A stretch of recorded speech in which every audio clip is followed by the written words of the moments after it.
Good, excellent. Good feed. Yeah. Hopefully the speakers all have good voices and they can project a little bit and we'll just work really well. Okay. Yeah. Hello there, friends and family. Check one, test one.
Hello. Is this on?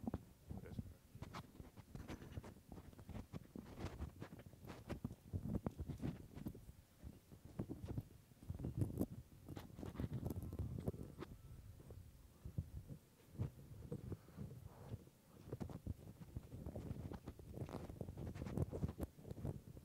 Hello. Hello, everyone.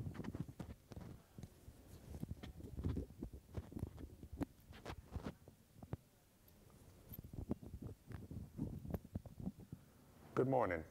How is everyone doing today? Ooh. Which number do you have? I have mic 4. Yep. Hello. How is everyone doing today? This is the Citywide EM Resident Wellness Day, hosted by Temple Emergency Medicine.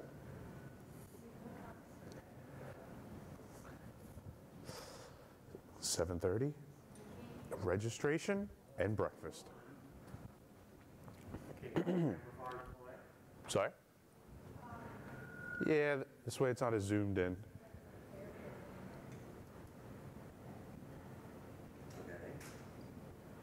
Do you hear that? Hello? They can see. But they can't hear? I don't think this microphone. Hello, hello.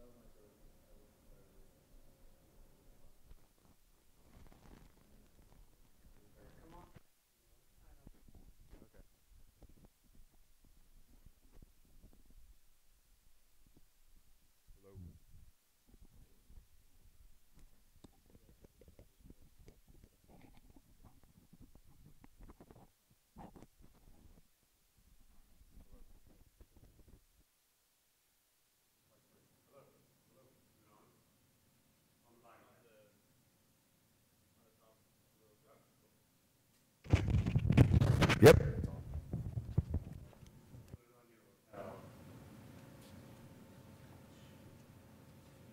Hello. I don't think it's too close, right? Okay. Hello, everyone.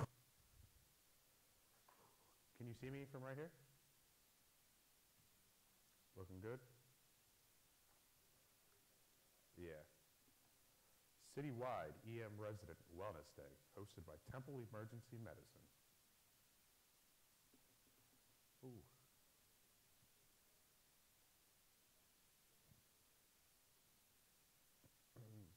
Box lunch and activities, yoga, dodgeball, narrative.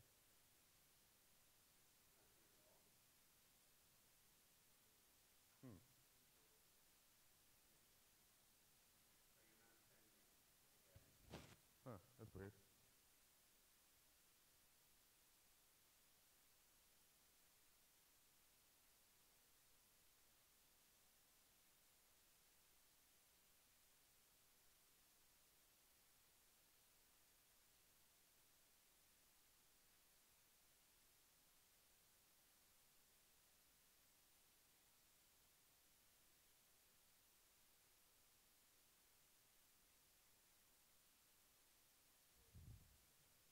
Oh, really? That's interesting. They should be wholly unrelated when you're both on. Check 1, test 1. Hello, my name is Jason. We are checking our microphones. You can probably bring just 3. Yeah, I don't think we're really getting that much from 5 anyway. That's good. That's better. Are you getting a send, Mr. Gino? Audio, audio, audio. Yeah. Okay. The output on that's all the way up. So there we go. Any love? Life is happening. We're not happening. Can I hear the hiss on your computer like yesterday? Yes, no? Are they hearing anything up on SFC? Check is in the mail. We're definitely paying our bills on time. I'm just trying to make shit up so I can talk to people. We're having fun and having fun. So what happened with the camera that was on the risers? It was too close and you couldn't get wide enough? That's a bummer. Waste of a riser. Oh well. How we doing? Good, bad, yes, no?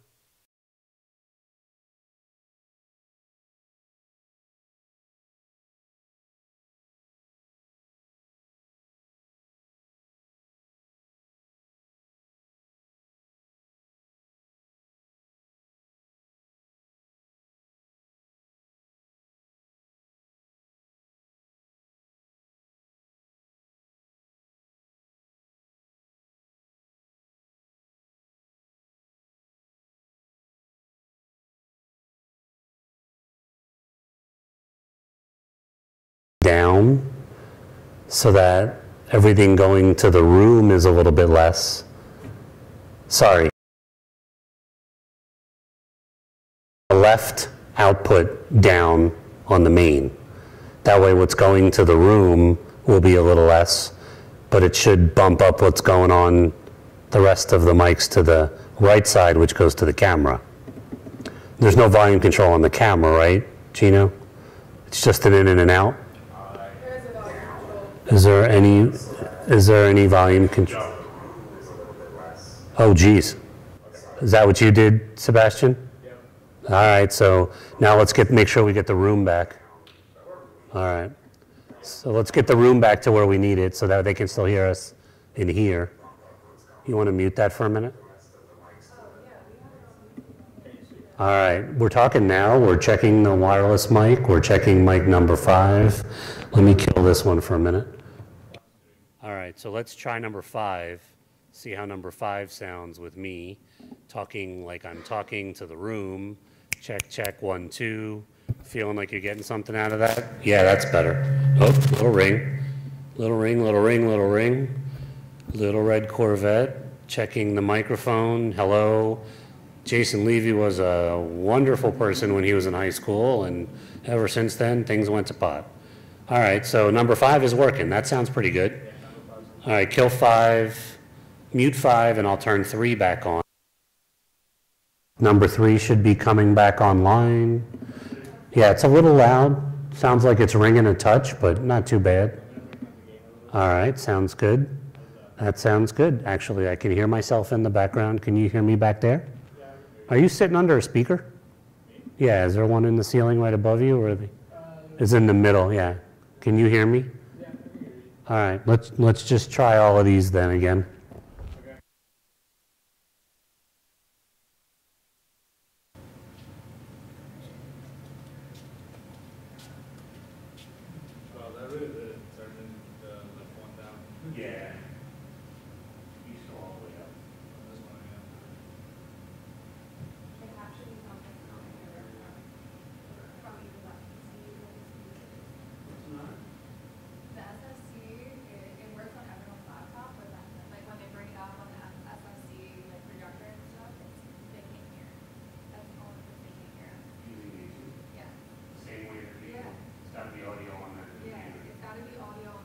Is Phil up there? Is Philip?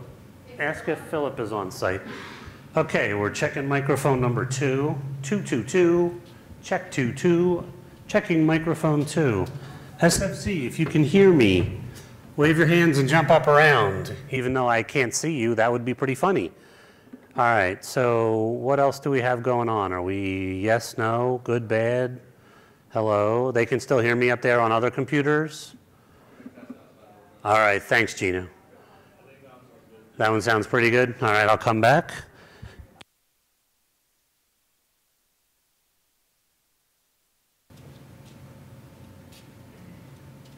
Okay, so 3 and 2 are good.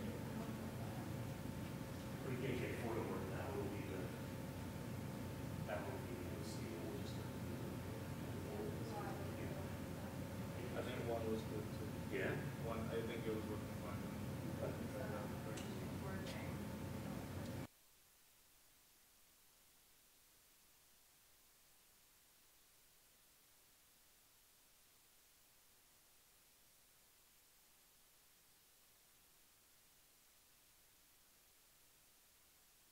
Live on number 1. Yeah, that sounds fine. Pretty good. Sounds the same as the other ones. It's actually a little loud, but that's okay.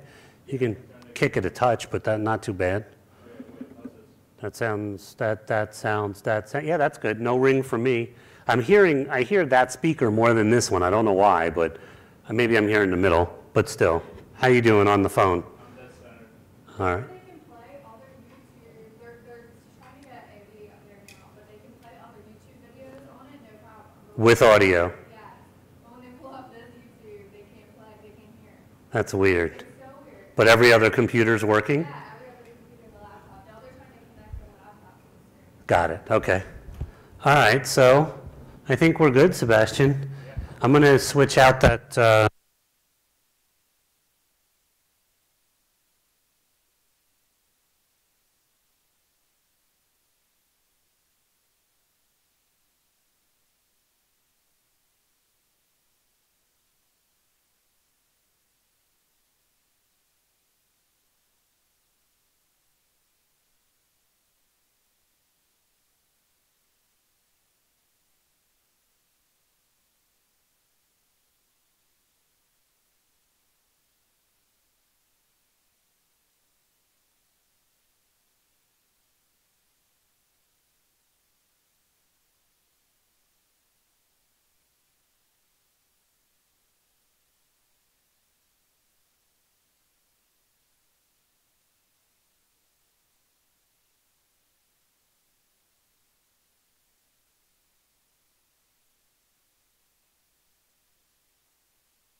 Check test. Hello, Sebastian. What do we got? Similar settings to the rest of them now?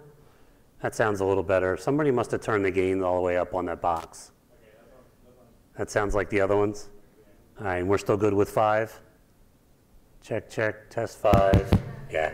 All right, so we get stereo when we get 5 and the wireless mic, but you can do that while you're... Yeah. Yeah, you can probably just dip this a little bit when the person's here, but leave it up so that it just picks it up a little bit. But that sounds good. I mean, it's louder than the other ones were. That's That's just 4? Okay. All right, cool.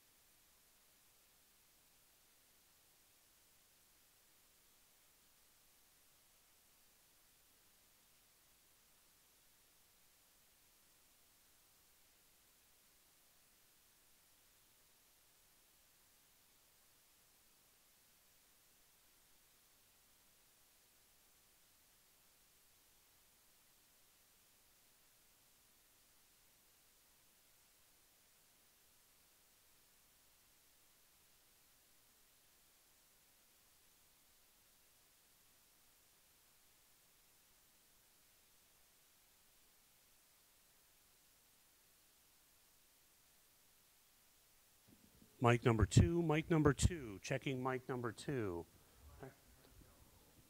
Check, check, test, test, check, check. That sounds good. Sounds like the other one up here. Yeah, that's good. A little louder. Is that going into overload now on the screen on the microphone, or is it still green? Check green, green, green. All right. 2's off. Check 1, test 1, number 3. Oh, 3 sounds really good. That's the best sounding one of the bunch. What? Oh, it just went into overload a little bit, right? Can you turn the gain down just a little bit on that box, just to see what happens? Number 3, checking number 3, test, test, test, test. Cleans it up a little bit if you go down a little bit. All right, cool. If anybody screams into our microphones, we'll get overload.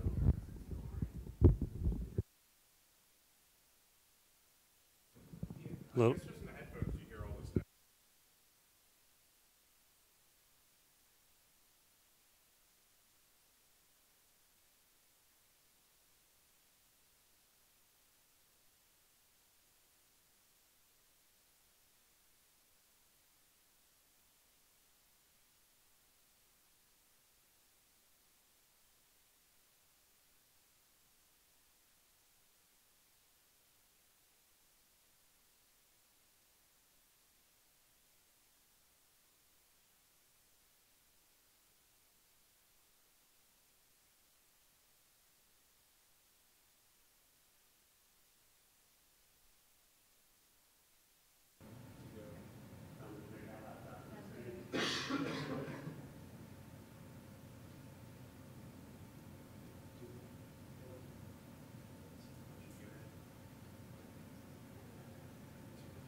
It's the same as this, it's just different. Perfect. Are we sitting here? You can sit, so for the Shark Tank competition, you'll sit there. It's up to you if you want to sit there for all the lectures, or if you want to sit where you can see the screen Yeah, when we do the second part, why don't we Hello. transition here? How's everyone doing today? Just remember, there's a nice 30-second delay that will be coming on.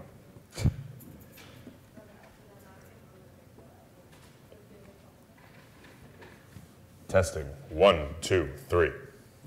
It's authoritative. Are you the other speaker? No, I'm there, I'm like emceeing a section. Oh, okay. Getting later, it's at 10. Okay. Check one, test one. I'm in the closet, testing Testing. number 4 microphone. 1, 2, 3. Hello, hello. Can you hear me now? They can hear me? They told me they uploaded everything. Oh, they have it already uploaded? Yes. Can we see, can we try with her, if they're an embedded? Check one, test You one, wanna check number give it a 4. little sound check for yourself Four. there? Hello. Everyone, can you hear me okay? Can you put that where you're actually going to put it when you're speaking? Yep. Yeah, like just put it Get it set up. Please and thank you. This way it's not too loud. There we go. Does that sound okay? You got a good spot for it? Yep. Yeah, that works. Sounds great. So she's number 1. What's that? Yes. Oh. Can you hear me? You just turn that off when you're ready. There's a little switch on the top. That's mic 3. Okay, I'm off. Are you doing 3? That's mic 3 right there. Her, And these are your slides, correct? Yep. Yeah, she's on 3? Yeah. All right, So, who's on 1? Nobody's on 1. colors are okay? Wasn't sure. Check mic number 4, mic number 4. This just check, plays check, by test, itself? test. Yes. Okay. 4 sounds good, that works. is it a GIF without audio? It no has Check, no check, audio. test, test, check. Good. These are definitely less hot than those by so much. Perfect. Hello, we're checking. No, we're fine. I'll just leave this here for now. Try to get 2 handhelds to work. All right. Should I just use the microphone on the podium? Yeah. I can just use the one here. I'm just giving a short intro for the speakers. Perfect. If people can hear me this way, it's fine. Do you have a portable mic for the competition section? We have one handheld that we can use for sure. Perfect, and then we can just go back and forth. Perfect. Yeah, and then we can pass that to the contestants. Yeah.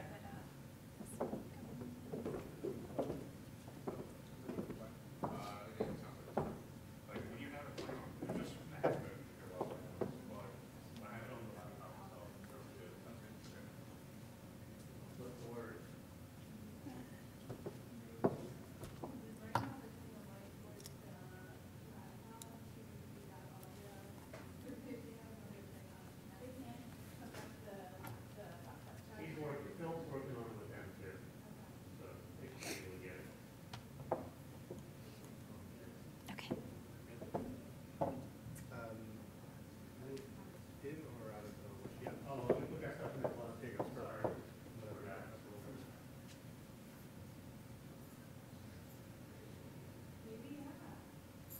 Do you have keys to that? Do you want to do it? Okay. Sure. Need them? No.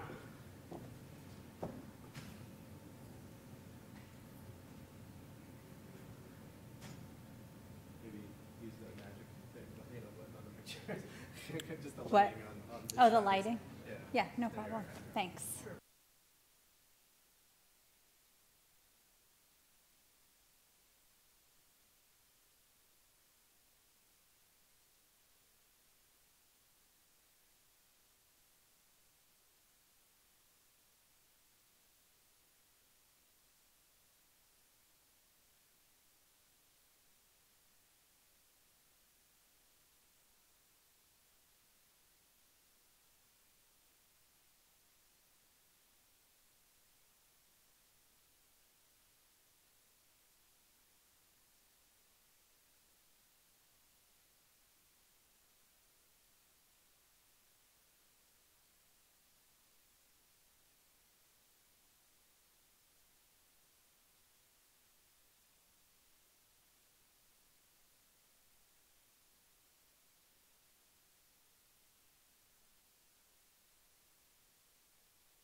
Hello.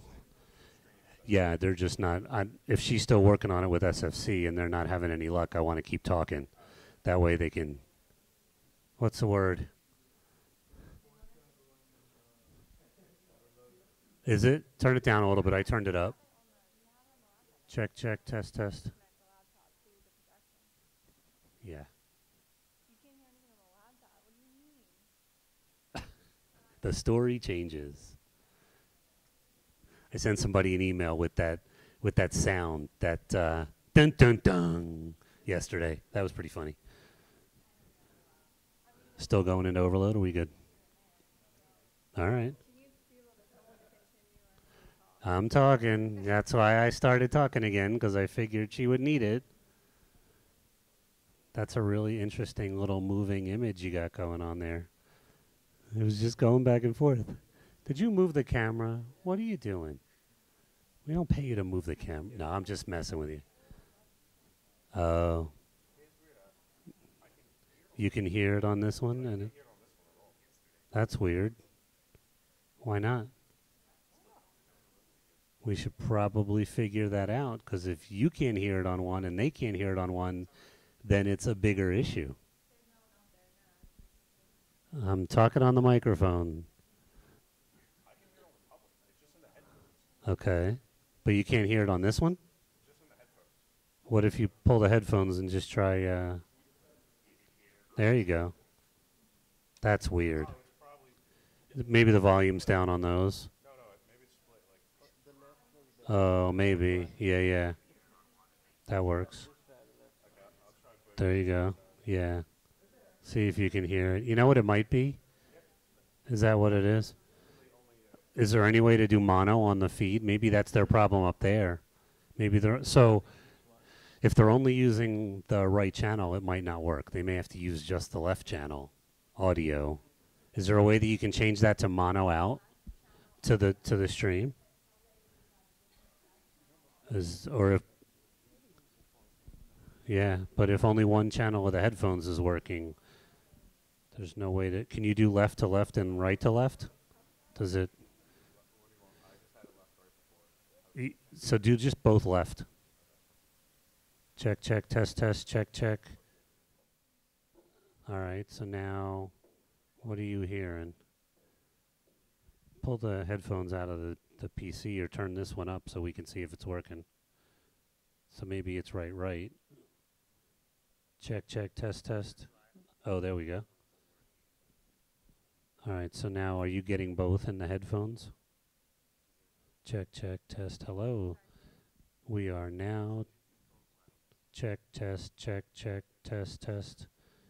We should have both now. All right, so we should be good. So now they should have it too. They are talking. We are talking. Yeah, it's 20 seconds. Check, test. 20 seconds. Yes, audio. You got it on both sides? All right, so we should be good then. If we do left, left, left, left. What? Yeah. Yeah, we have both laptops working now. All right, so do they still not have it? Do you want to talk to them? You can talk. Do they not have anything yet? We could do a big loop and you could talk to me on the phone talking to them. I don't know what I'm doing. I'm just making noise at this point. This is so much fun. Thanks for coming in early. I appreciate it. There is no other voice on the planet than Jason. Hello, we're still checking the microphones. Boo. What? Huh? What? Huh? Oh, all right, 11? Yeah, okay, sure. I just want a bagel. I just want to go get a bagel from Bagel Hut because I got up at 4 o'clock in the morning and haven't had breakfast yet. How we doing? You don't look very happy about what's going on your phone. That's better. No, it's still not working? Oh, great. Let me, no, they're in the SFC. They're in the Student Faculty Center. Still seem to...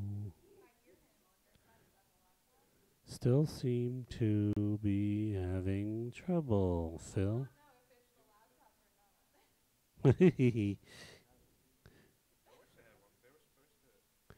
Check, check, check, test, test. Hello.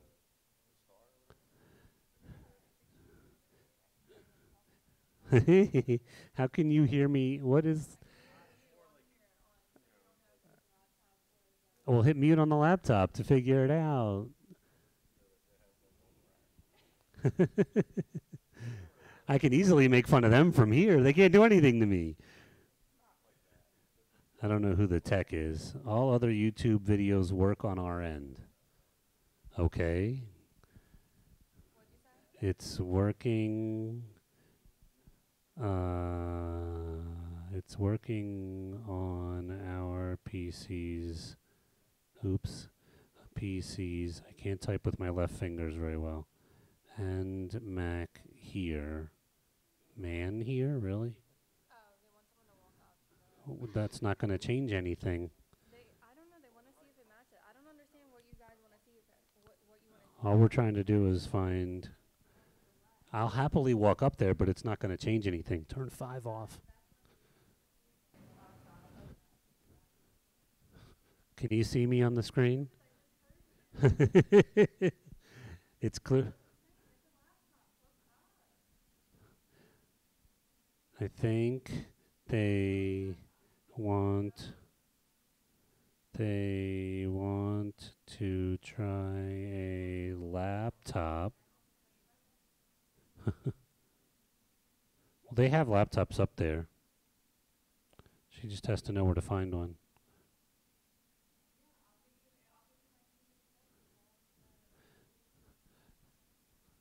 All right, so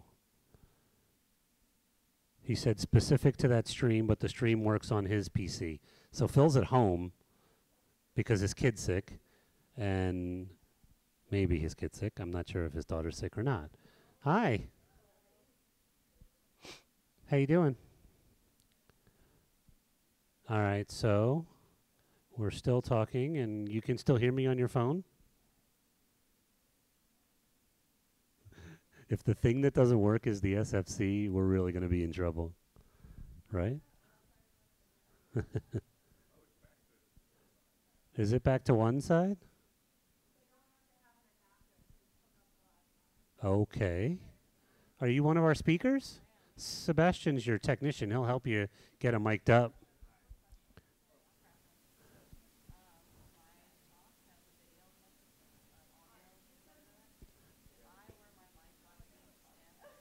There's no way we can get the audio into the stream. Yeah. We don't have any wiring to get the audio into the stream, because the audio is only in this room. Yeah, it'll play here. They just won't get it at the other site. Yeah. Yeah. What's happened? What happened? Oh. If you stand, bless you. If you stand next to the, let's try it. Yeah. Okay. Do you have your presentation? We can get that up on the screen and try that. But yeah, we can try it. At worst, maybe we should tape down that snake real quick too. The tape's on the podium. So the computer audio is only coming out of the front, Sebastian. So what we might need to do is give you this. Yeah. What we might need to do is just do this. Okay. No problem. Yeah. All right. So what's the word?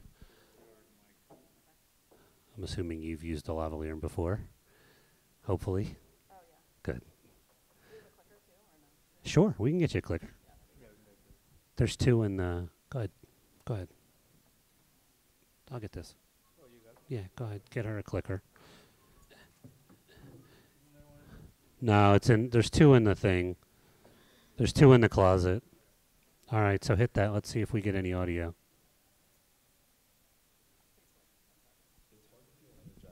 passionate about work when I feel so bogged down by delays. You see a patient who has already waited 10 hours to see you, and then you order labs and a CT, and they ask how much longer they'll be waiting, and I feel so bad when the answer is probably 4 or more hours. And while they wait, they're waiting in a plastic chair in a small room with 6 other patients and their families. No bed, no monitor, no privacy. This is where an 80-year-old waits to rule out a bowel obstruction, or a 50-year-old to rule out a PE. I came in for a morning shift, and my first patient of the day has been waiting 16 hours to be seen. I came in for a single coverage night shift with 4. We can do that. Okay, that's fine. Okay, cool. So I'm just like, do you need to wear my mic? Yeah, we'll just give you this one. Yeah. This one's just going to stay up on the podium, so you can just use it for whatever. All right, so this one's, make sure we keep them straight. To be talking, or you guys having any, do you know what's going on up the street? You can leave it on. Or you can move it over. That's fine. Move it over.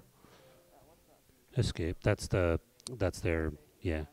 Yeah, you can move it over to the desktop. Hello. What are you looking for? It's about 20 seconds. 20 seconds. Maybe more.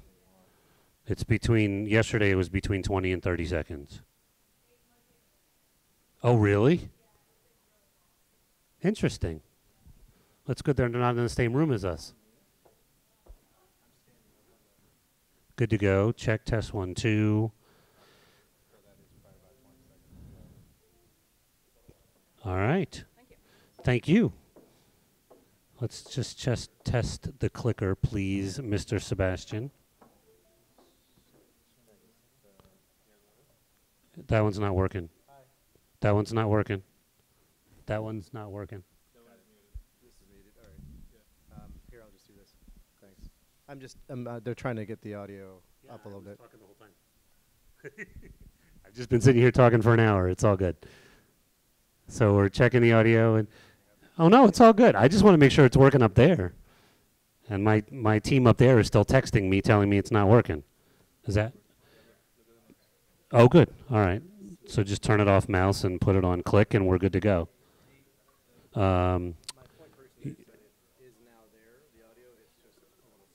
Oh, all right. Got it. Oh, we can turn it up a little bit on our end. Yeah, sure. So, hi. Hi. How you doing? That's what we got here. Talk to Sebastian. He'll give you the rundown. Oh, this is so much fun. We're trying audio everywhere. All right, so let's keep talking and make sure we're still talking. And can you turn the stream up a little bit so they get it a little louder on their end? They said it was really quiet. Hi, Phil. You're on Candid Camera. What's up? What's up? Yeah, the stream is off like 20, 25 seconds. So I've been sitting here. Am I still? Oh, I'm not even on the stage anymore. Yeah, okay. All right, so. He turned it up.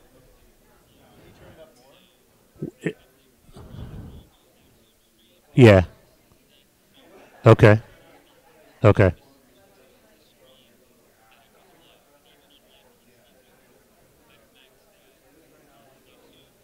And it's still quiet. All right, Gino, we need to go up a little bit more. You cap at 6, right? Well, go to 5.8. Sebastian, can you turn up the right channel a little bit more on the output side, please? All right, so we're going to just turn it up. We have 2 different places to run gain stage, so we're going to turn it up a little bit and see how it is. What do you think? Is that helping any? Are you getting more volume? Check, test 1, 2. We just have to make sure that all of our speakers talk with very good projection, and we should be okay. Okay. Okay. All right. Yeah, you shouldn't get any feedback, because if we don't send any, you won't project any. So you should be okay. All right. Thank you. All right. I think we have it at the highest volume that we can have it at. They're getting audio up there, and we should be fine. I know it's a little quiet, but that's about all we have on gain.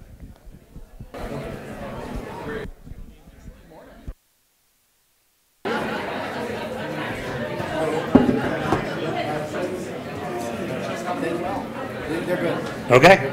Perfect. Thank you.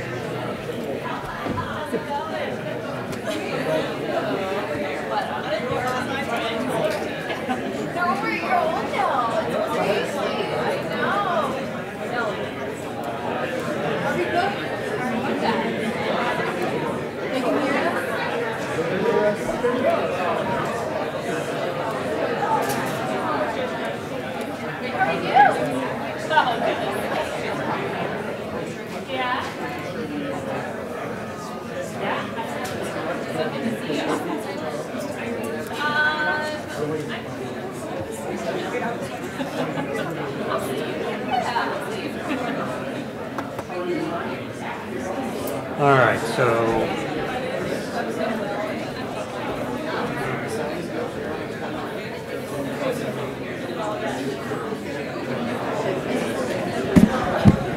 Testing. It should be working.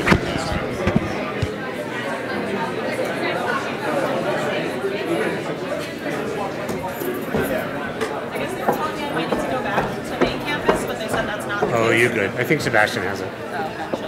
Yeah, why don't you get mic'd up? You know where Pre went?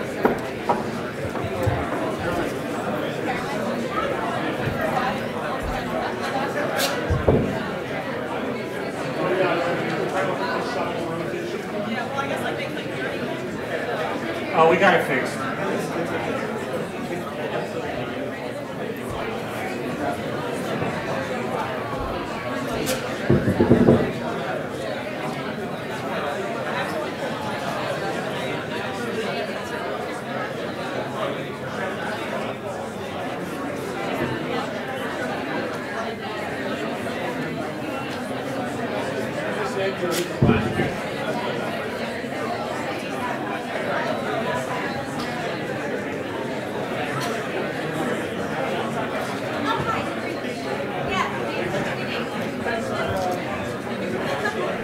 Pre.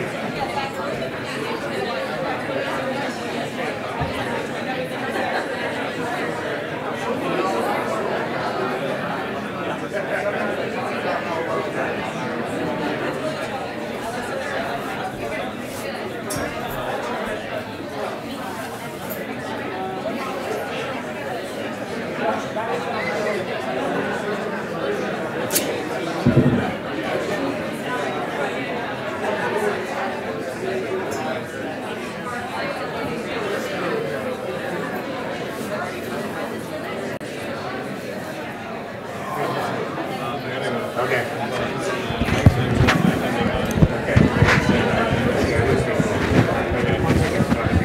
Did you tell him I'm leaving the handheld up here so that she can use it for her? I did tell all the hands on it, tell them all what it was going to be used for. Yeah, let him know. Thank you.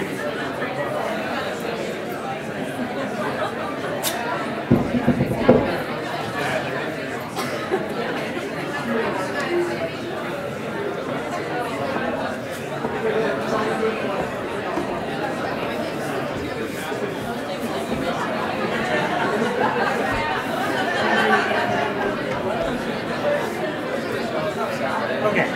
Okay, are we good? Yeah. Mics So are this, good? so you're going to leave that up there, and they just need to go to their PowerPoint and start it. And then this is the PowerPoint clicker. Perfect. So you should be good. And then this, she's going to use as well because she's going to do this when she plays audio. Okay, perfect. And we should be good to go. And I'm going to go get a little bit more gain out of it. Perfect. Okay. So this is the clicker. They showed you this. Thank you. Yeah, when you're ready, just click that over. Okay. And it goes on quick.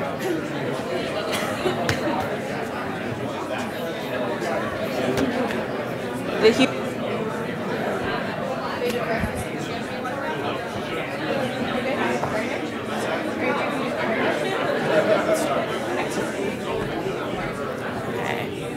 Hello, can you guys hear me?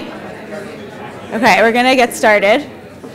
Thank everyone for coming to Wellness Day and for everybody watching at SFC. We have a lot of good talks and activities. You can still sign up for activities in the lobby. If you are signing up for dodgeball, just make sure you sign a waiver and wear a sticker when you go over there. Okay, so our first speaker is Dr. Preeti Sudheendra. She is a breast medical oncologist at MD Anderson Cancer Center at Cooper. She graduated from New York Medical College and did her residency at North Shore Hospital in Long Island and her Hem-Onc fellowship at St. Vincent's and Mount Sinai Hospitals in New York. She has her Lean Six Sigma Green Belt and has been the Quality Improvement Director for the Cancer Center for the past 4 years. Being a mother of a 4-year-old and a 2-year-old and part of a dual physician family, she understands the challenges that physicians, especially women physicians, face both in their careers and in finding work-life balance.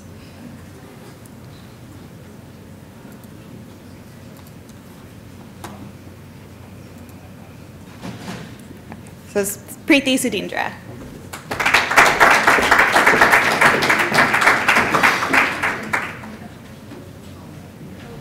Okay. Just doing a sound check here. Everyone can hear me? Just wanted to thank Temple for hosting this important event. From what I've been told, this has been going on for several years, which is actually pretty innovative in the field, where wellness has become more of a recent topic.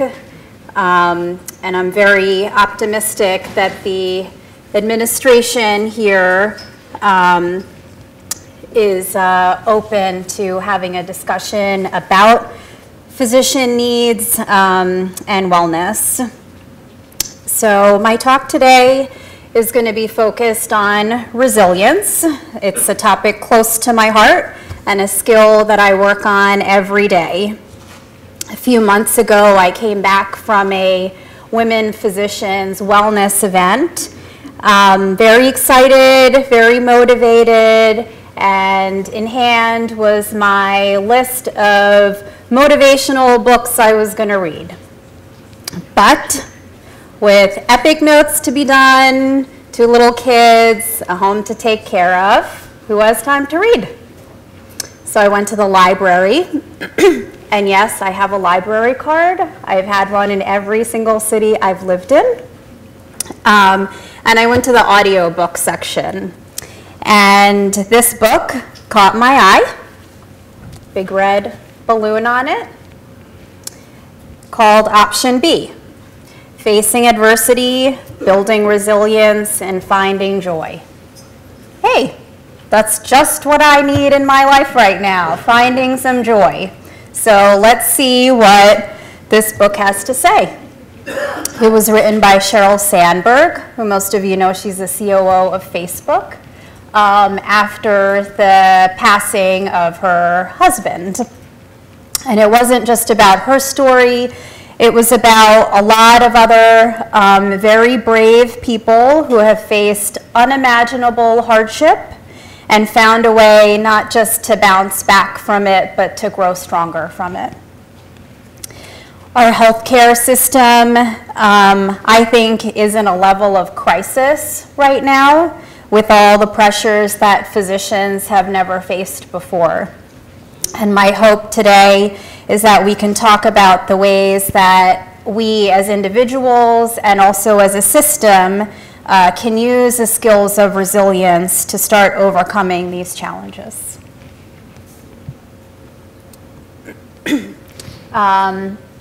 There's a hashtag for the event, Wellness Day 2019. So please feel free to tweet or, I'm not on Instagram, but I am on Twitter, as a way to help spread this important message through the medical community.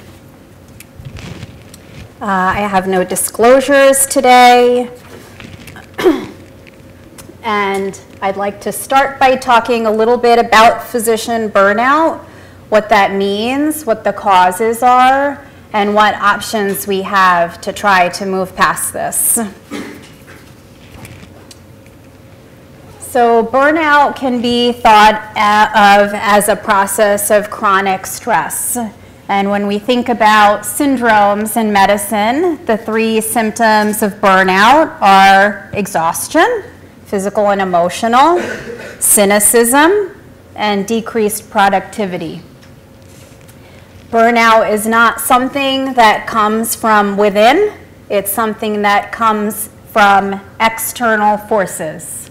It's a symptom of our healthcare system, which is really in distress right now. There are too many job demands, too few resources, and very little time for recovery. A lot of physicians are not only working their full days at their job, but then bringing a lot of work home with them, which gives us very little chance to re-energize and restore in order to prepare us for the challenges the next day may bring. So what's the cost of burnout? Up to 70% of medical students say they experience burnout. And it is independently associated with increased risk of medical errors. Suicide rates, for anyone who has been following, have skyrocketed. Up to 400 physicians commit suicide every year. This is a huge, huge loss for our community and for the country. Suicide is the ultimate self-punishment for those feeling the stress of burnout and the culmination of a very vicious cycle. So, this pointer works? Yeah. So when we think about process improvement and root causes, here is the root cause: chronic work stressors and lack of support. And this is where there are 2 paths that diverge. Those that begin feeling stress and exhaustion, which then ends up leading to medical errors, decreased effectiveness, lower patient satisfaction, which then can lead to this culture of shaming that we have, whether publicly, privately, whether it's something that we're just really hard on ourselves for, whether it's something our institution does, whether it's something at an even higher level that leads to malpractice suits. And as this cycle continues, there are those that will fall into this burnout category. And the number is probably about 50% of physicians in this country. So who's responsible for this? So root causes, again, the healthcare system, then organizations. But there is some individual responsibility we have for our own emotions and ways to deal with stress that can help with this. So option A. Option A is we fix the root causes of why the system is broken. We should have less administrative burden, less clicking and cumbersome EMRs, less billing requirements, less insurance dictating what we can and cannot do and how to practice medicine, less focus on questionable metrics that may or may not improve patient quality of care and patient safety, a less hostile malpractice environment, and less job instability. What we need more of is autonomy, respect, appreciation, and fair compensation for all the work that we do. This is some of the solutions that organizations have, the system's current answer to this. Dictation systems, scribes, physician extenders, many, many people in the C-suite at the hospital and below, managers, directors. But I encourage you to think about whether this is really a solution to the problem or just a Band-Aid. And you can see what my opinion is on this. So we have a lot of things to fix in the system to fix those root causes, but all of that takes time. And we need help right now. So what do? We talk about resilience. Resilience is, by definition, the capacity to recover from difficulties, and more importantly, the ability to spring back. Resilience is not stubbornness. It is not stoicism. It is being able to not be jaded, not be pessimistic from the adversity that you have faced, and instead to learn and grow and to be in a better place than you were before. Some facts about resilience. So as I said, there are two paths that we can go down, and for different individuals, the exact same stressor can cause either burnout or resiliency. Resiliency is not a personality trait. There are some people who may be more naturally prone to these skills than others, but it is certainly a skill that can be learned and can be built.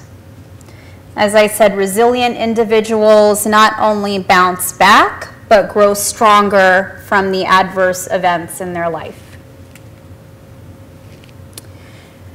I'm going to talk a little bit about what they can do. So hospital systems to help build resiliency, and then what can we do? So this is, I think, the current state of resiliency training in medicine, right? That's enough. Get over it. You know, we went through something much harder, and it's time to move on. This doesn't build any resilience skills. Oh, okay. Instead, if we could build a culture of resilience, that would look like a group mentality that had almost psychological immunity and be strong against any adversity. A culture of resilience depends on resilient leadership. That is leadership that exhibits optimism, decisiveness, integrity, and open and clear communication. Some of the hallmarks of a resilient organization: giving its employees the opportunities to be successful, and when they are successful, publicly recognizing them. Offering a place for encouragement and support, mentorship, and the sense that there is a community within the organization. There is investment in all levels of the workforce and autonomy on how, when, and where work is done whenever this is possible. So why should organizations change? Resilient organizations are going to be the ones better positioned to prosper when others may fail. And if that's not enough, we can talk about the financial costs of burnout. So replacing one physician within an organization and onboarding a new physician costs an organization approximately $1 million. The cost of burnout across the health system is likely as high as $17 billion. And that's just for physicians. That does not include nurses and other staff that may be feeling the same way. There are some organizations that are trying to help build this culture. At Cleveland Clinic and North Hawaii Community Hospital, they have something called a Code Lavender. This is a rapid response for physicians and staff that may need urgent support.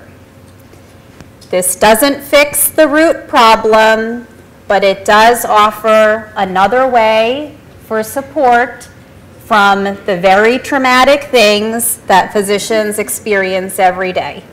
So you guys are on the front line of this as emergency medicine.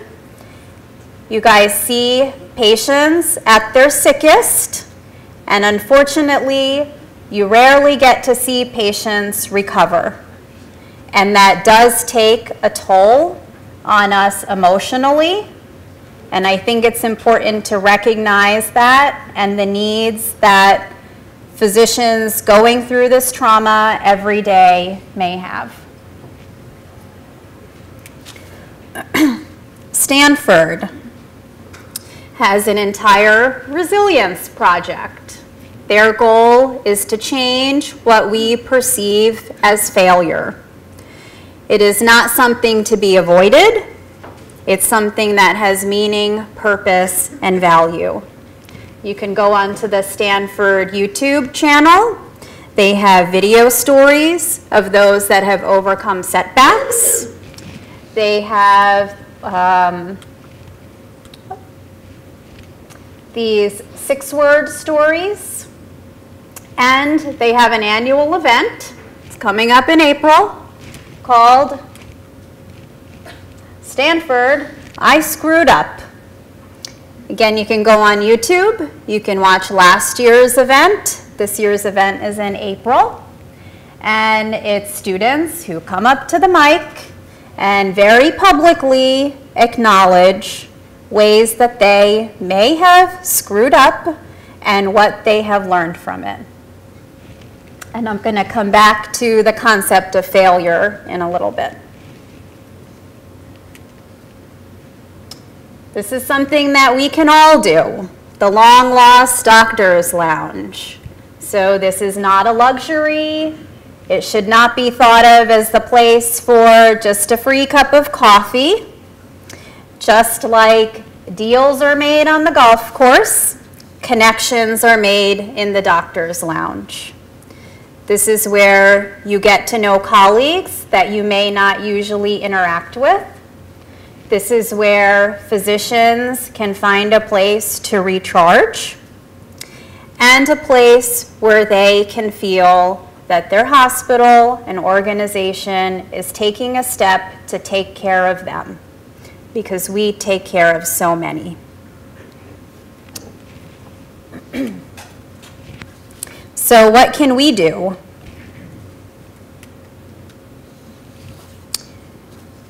The first step is changing what our thoughts are about failure.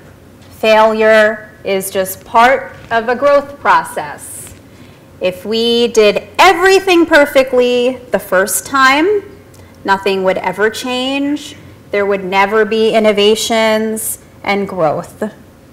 Eventually, instead of dreading failure, once you can embrace failure, you can expect it. As we try to fix these root causes in our healthcare system, expect that we will fail. Not everything that we try the first time is going to work. And that shouldn't be a setback for us to keep on trying. Some famous failures that you may or may not know about: Steve Jobs, Walt Disney, who supposedly had no imagination or original ideas, Albert Einstein, who couldn't speak until he was 4, and teachers thought he wasn't going to amount to very much. Oprah Winfrey, who was told she wasn't fit for television. The Beatles, rejected by recording studios who didn't like their sound. And the list goes on of famous failures that we know about who have become extremely successful.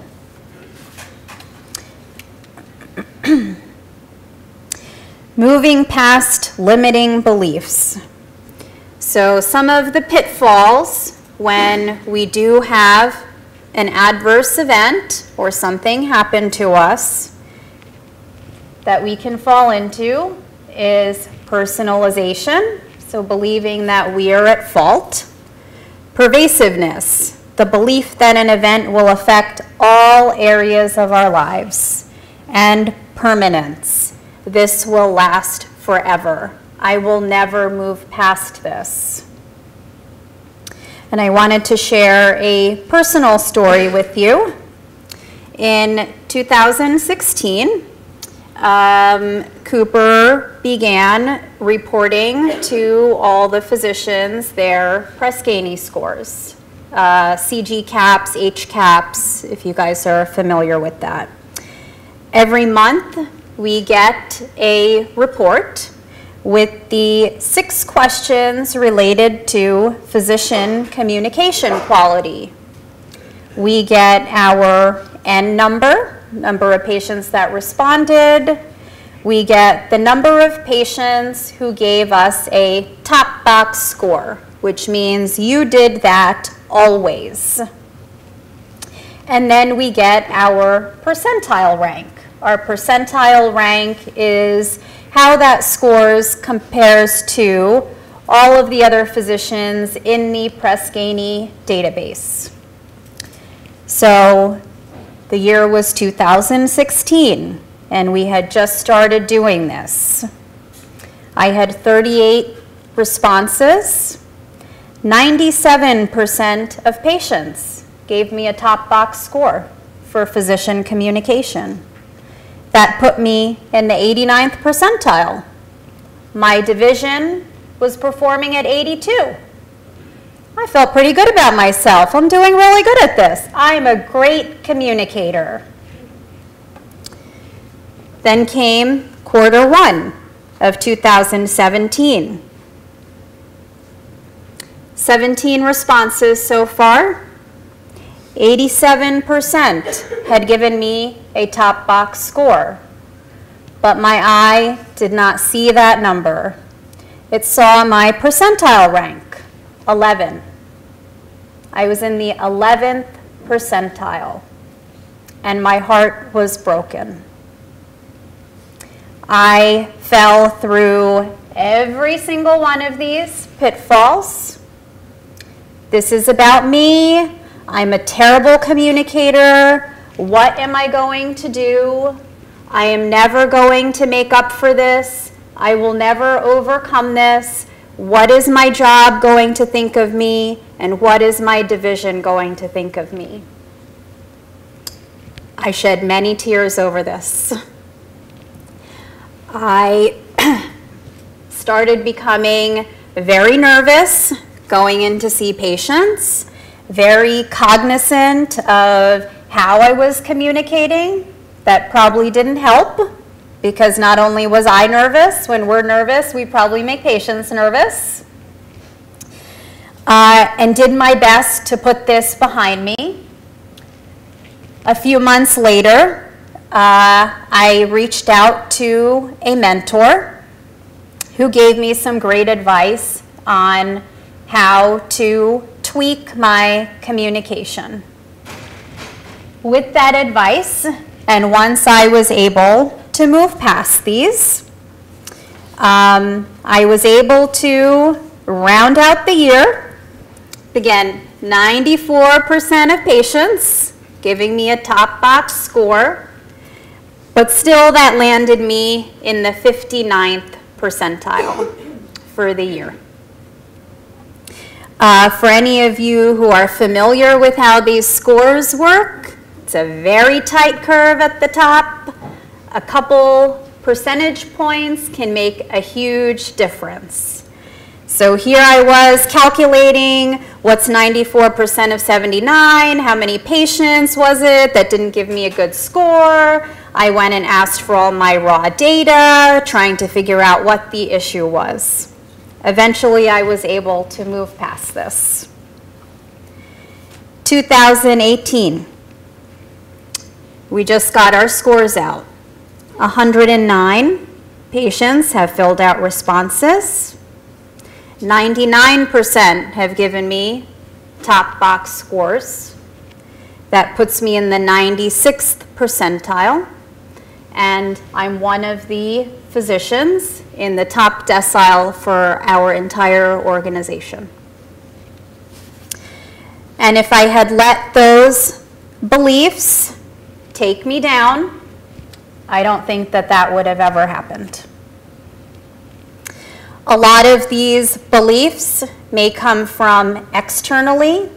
It may be chatter that you hear. It may be things in your support system, things that you commonly heard your parents or siblings say, but a lot of this is our internal talk.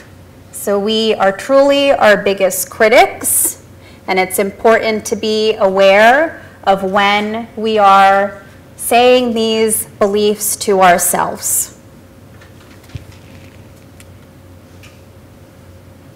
The third point I wanted to make is about building confidence. So there will never be a magic time when a switch gets turned on and we all of a sudden feel confident. Being confident comes from taking action. It's usually something out of our comfort zone, but avoiding being out of our comfort zone will just lead to more of the same situation that we're in. The action of confidence and taking action comes well before anyone will feel confident. So do not be discouraged as you are taking these brave steps. The feeling of confidence will come.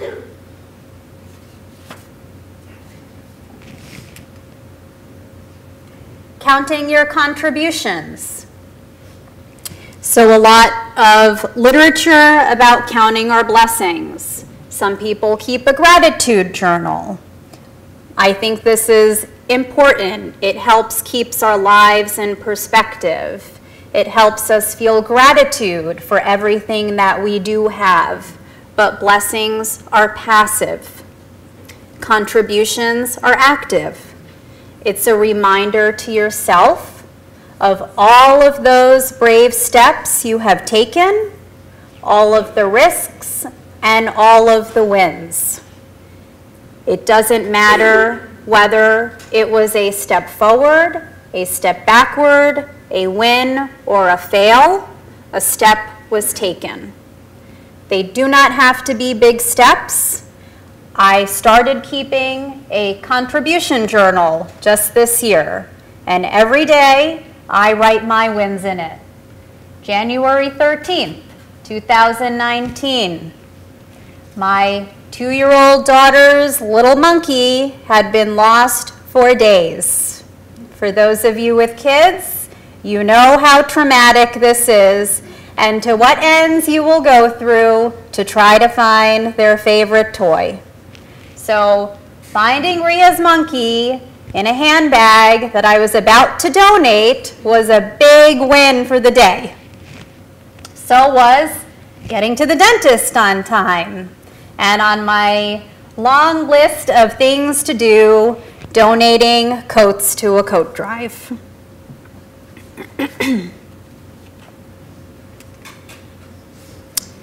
Making connections. So connections and community are a place where we can find empathy, find guidance, find validation for what we're going through, and realize that others are having the same experience. Hearing others' feedback and their experience can help us regulate our own emotions. Maybe instead of feeling really, really awful about what happened that day, we feel a little less awful confiding in a friend. And connections are a place to make happy memories that we can always recall during the times that we're not feeling so great. But what about option A? You're right. We need option A. We need to fix the root causes of why our system is broken. But option A can't happen without option B. Change doesn't happen quickly, and we need a way to help our profession in the meantime. Even if we're able to fix these root causes, there will always be stressors that we need a way to deal with.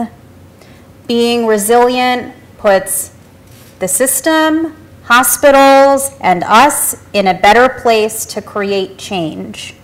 We cannot tackle the changes that are needed when we feel exhausted. We need to find a way to re-energize ourselves and find the joy in medicine again. So just to conclude, burnout is a huge problem, having a huge impact on the whole healthcare system. The system needs to change to address the problems that it has caused. Organizations can do their part by being a champion on behalf of their physicians. But physicians can do their part as individuals by building resilience and not letting the broken system break them. Option A and B need to work together to bring back the integrity and wholeness of medicine. Thank you.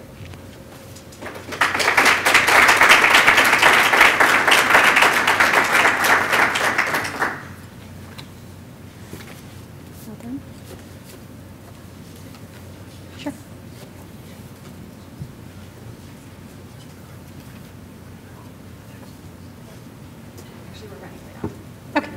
Okay.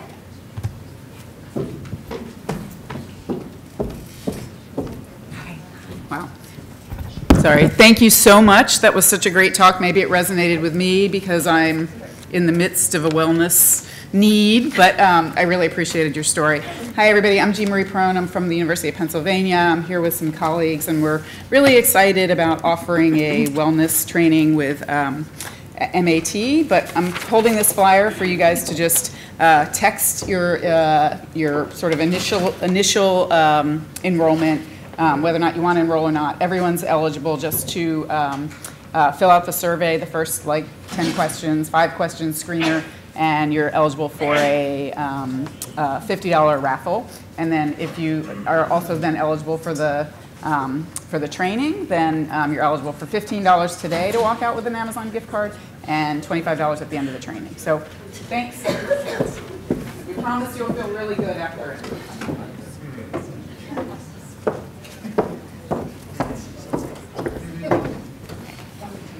Our next speaker is Kraftin Schreyer. She's the Director of Clinical Operations for the Episcopal Campus at Temple University Hospital, the Director of the Emergency Medicine Administrative Fellowship at Temple University Hospital, and the Quality Officer for the Department of Emergency Medicine.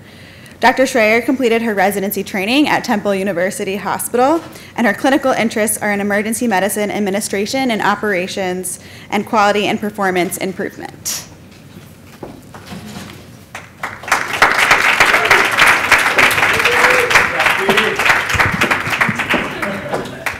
I have to thank Carly. It's the nicest introduction I've ever gotten. I don't know where your slides are. Awesome. This one. Yeah.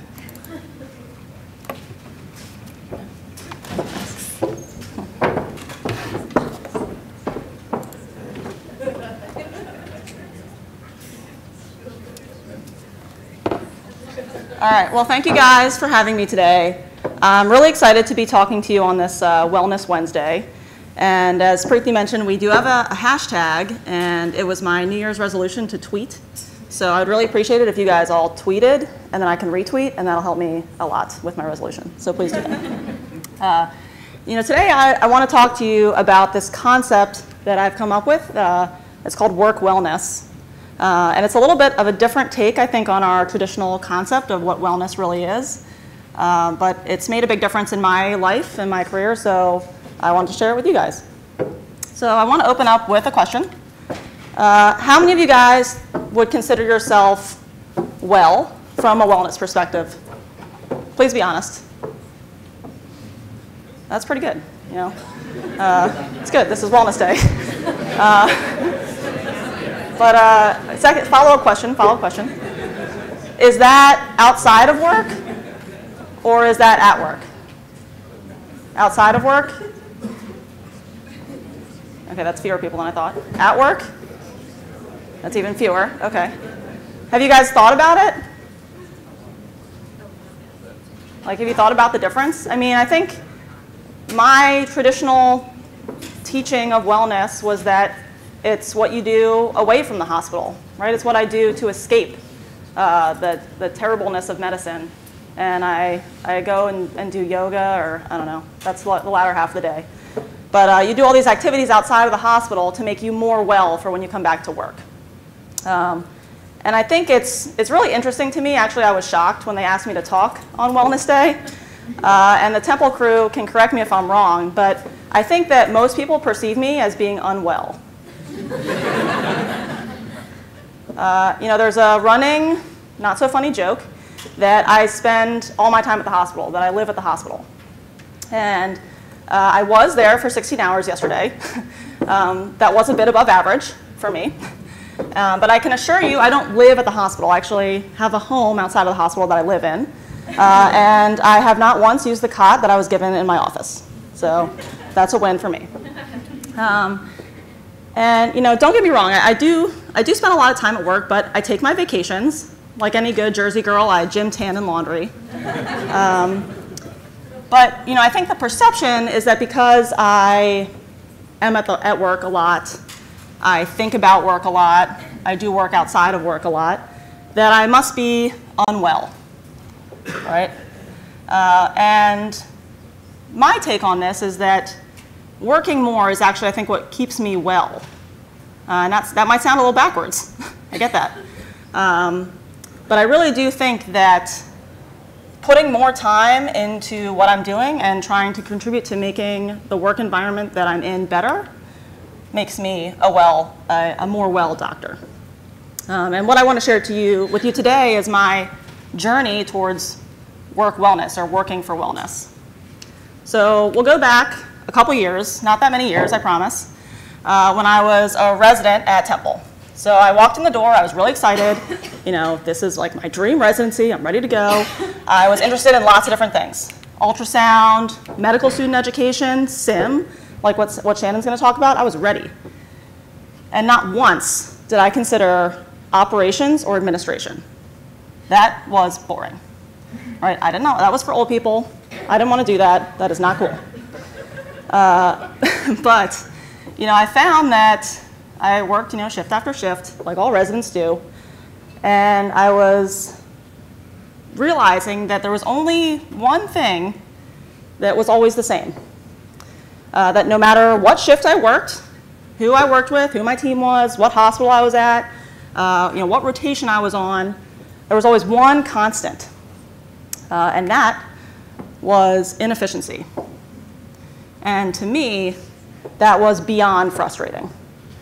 I felt like I was a resident to learn, to be a doctor, right? I was there to see patients and do procedures and learn medicine, right?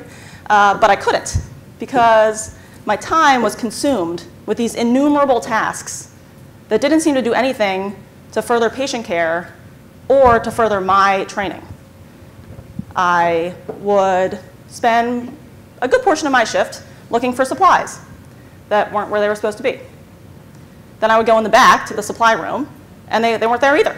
We didn't even have them in stock. But, okay, so then it took another 20 minutes to call Central Supply to get the supplies. I would push patients to CAT scan, because we don't have transporters at Temple. So we push them to CAT scan. That's a joke, we do have transporters, I just don't know where they are.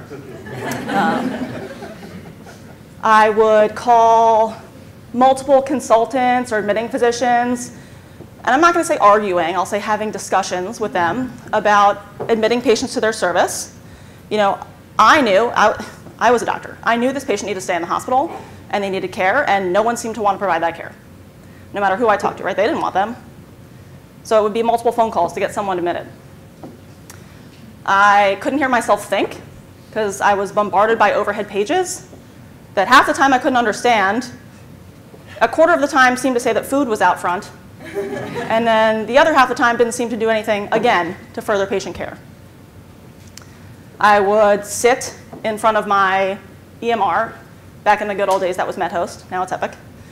And I would refresh the screen again and again, hoping that the areas that were closed in the morning because of staffing constraints would magically open, and the patients from the waiting room would filter into them, and I could go see them and learn and be a doctor and do my procedures and all that fun stuff, right? Or conversely, I would sit there refreshing the screen, hoping the people who were boarding would just magically go upstairs, and then the rooms could be full. Didn't happen though. You know, I would just sit there waiting, you know, seeing a couple patients a shift, being like, wow, this is fun. Let me go look for supplies.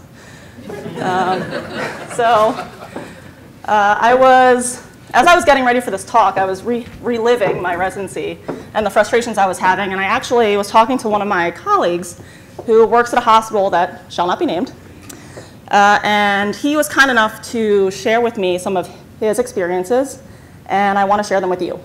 So we're going to try this little audio experiment where I hold the mic up to the speaker so you guys can hear.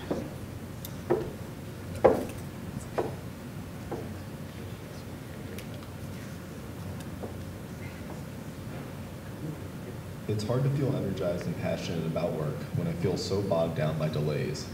You see a patient who has already waited 10 hours to see you, and then you order labs and a CT, and they ask how much longer they'll be waiting, and I feel so bad when the answer is probably 4 or more hours. And while they wait, they're waiting in a plastic chair in a small room with 6 other patients and their families. No bed, no monitor, no privacy. This is where an 80-year-old waits to rule out a bowel obstruction, or a 50-year-old to rule out a PE. I came in for a morning shift, and my first patient of the day has been waiting 16 hours to be seen. I came in for a single coverage night shift with 40 in the waiting room. Probably 15 to 20 of those will still be there in the AM when the morning team comes in. Plus, think of everyone else who comes in during the shift. It's hard to know that maybe half of the patients there when you arrive will still be waiting when you leave. Boarding is at the next level. We have had up to 50 patients boarding in the ER. There's no space to see new patients and not enough staff to see them. Patients who arrive by EMS will wait hours to be seen by the triage nurse. I've received patched phone calls from EMS for pain medication allowance for patients waiting inside another hospital ER in the hallway waiting to be seen by triage. I picked up a patient with a troponin that was resulted in the hundreds hours before being seen. I don't have the answers to a lot of these systems issues, but I hope we can put our heads together to start working toward a solution. It's a safety issue, a privacy issue, and just a humanistic one as well. Our patients deserve better.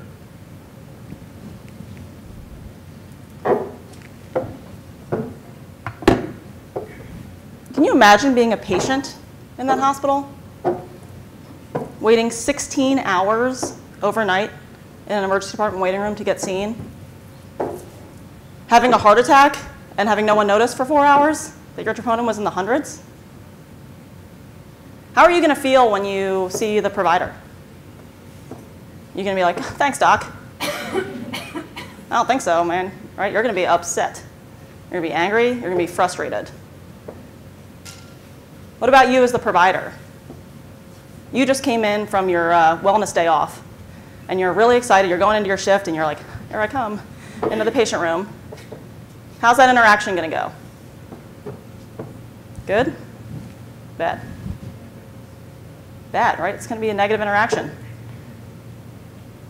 The patient is going to take out all their frustrations on you because they've been waiting an inordinate amount of time, an unacceptable amount of time, really. And you're going to feel like You are not the one they should be yelling at. You didn't have anything to do with their wait. You weren't even there overnight. Why are they why are they yelling at you for waiting in the waiting room? But what I found when I was working is that, after you have an interaction like that with a patient, one of these negative interactions, it compounds the next one.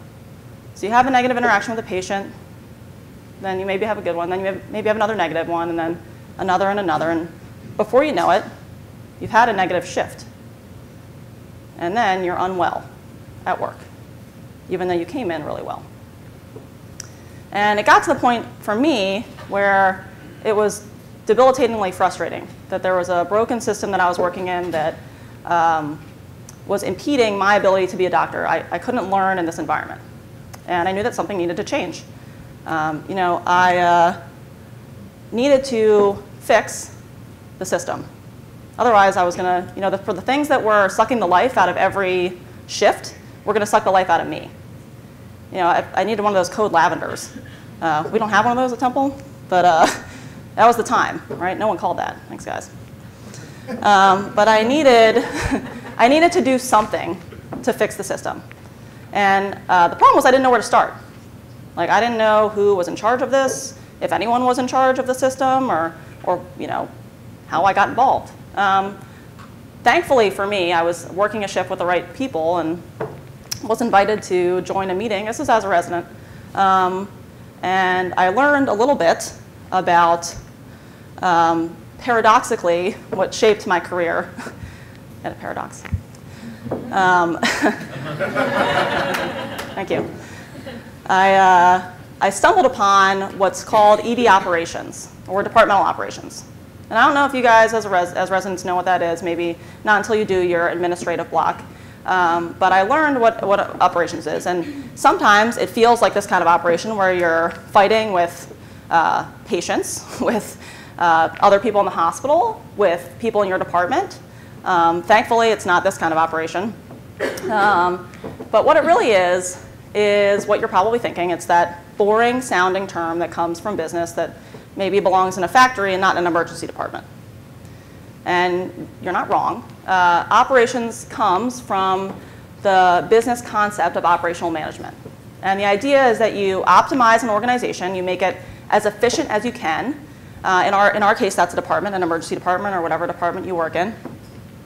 And you optimize the department by working with the resources you have.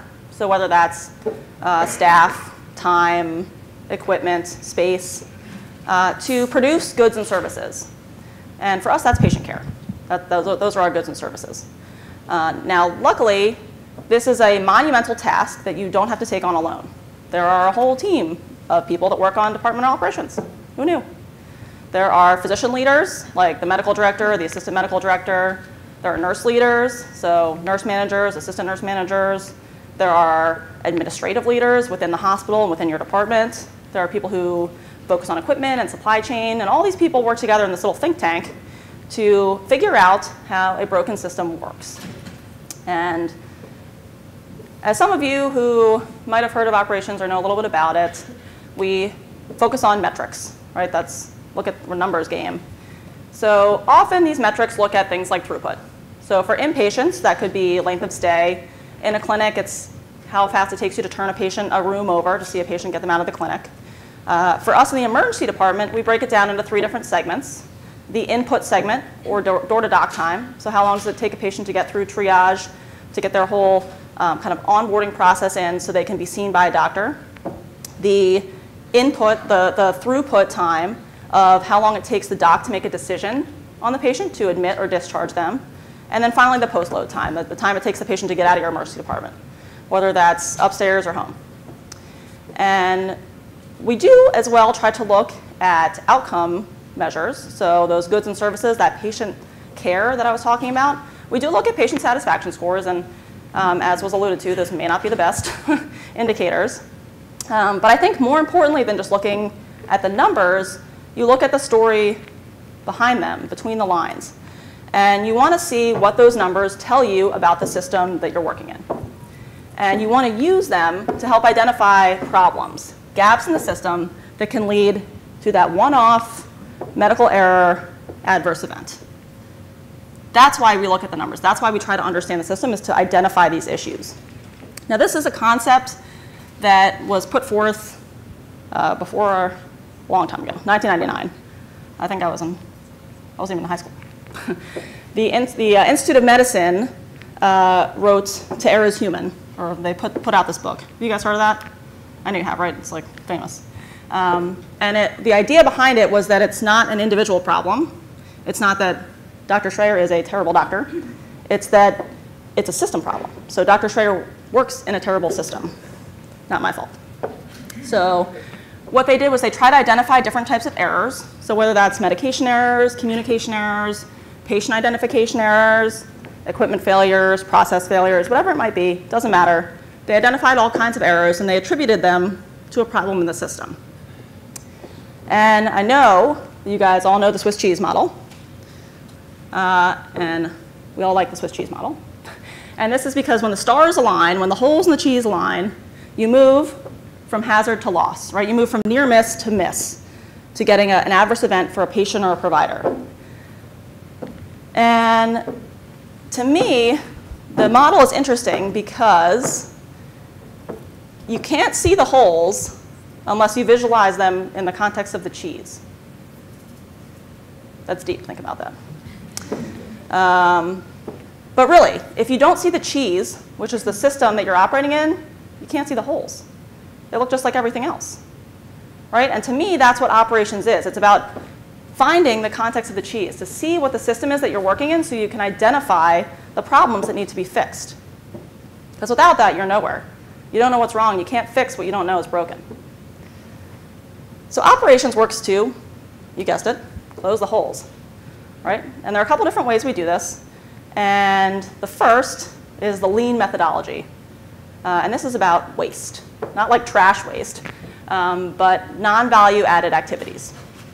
So what does that mean?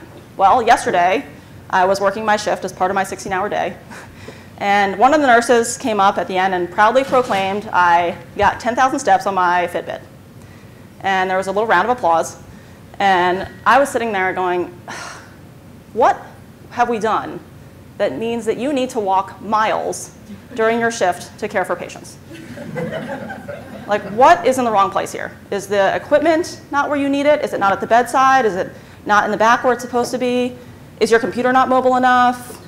Are you trying to pick up things to help other nurses or other staff because you can't stay in your zone?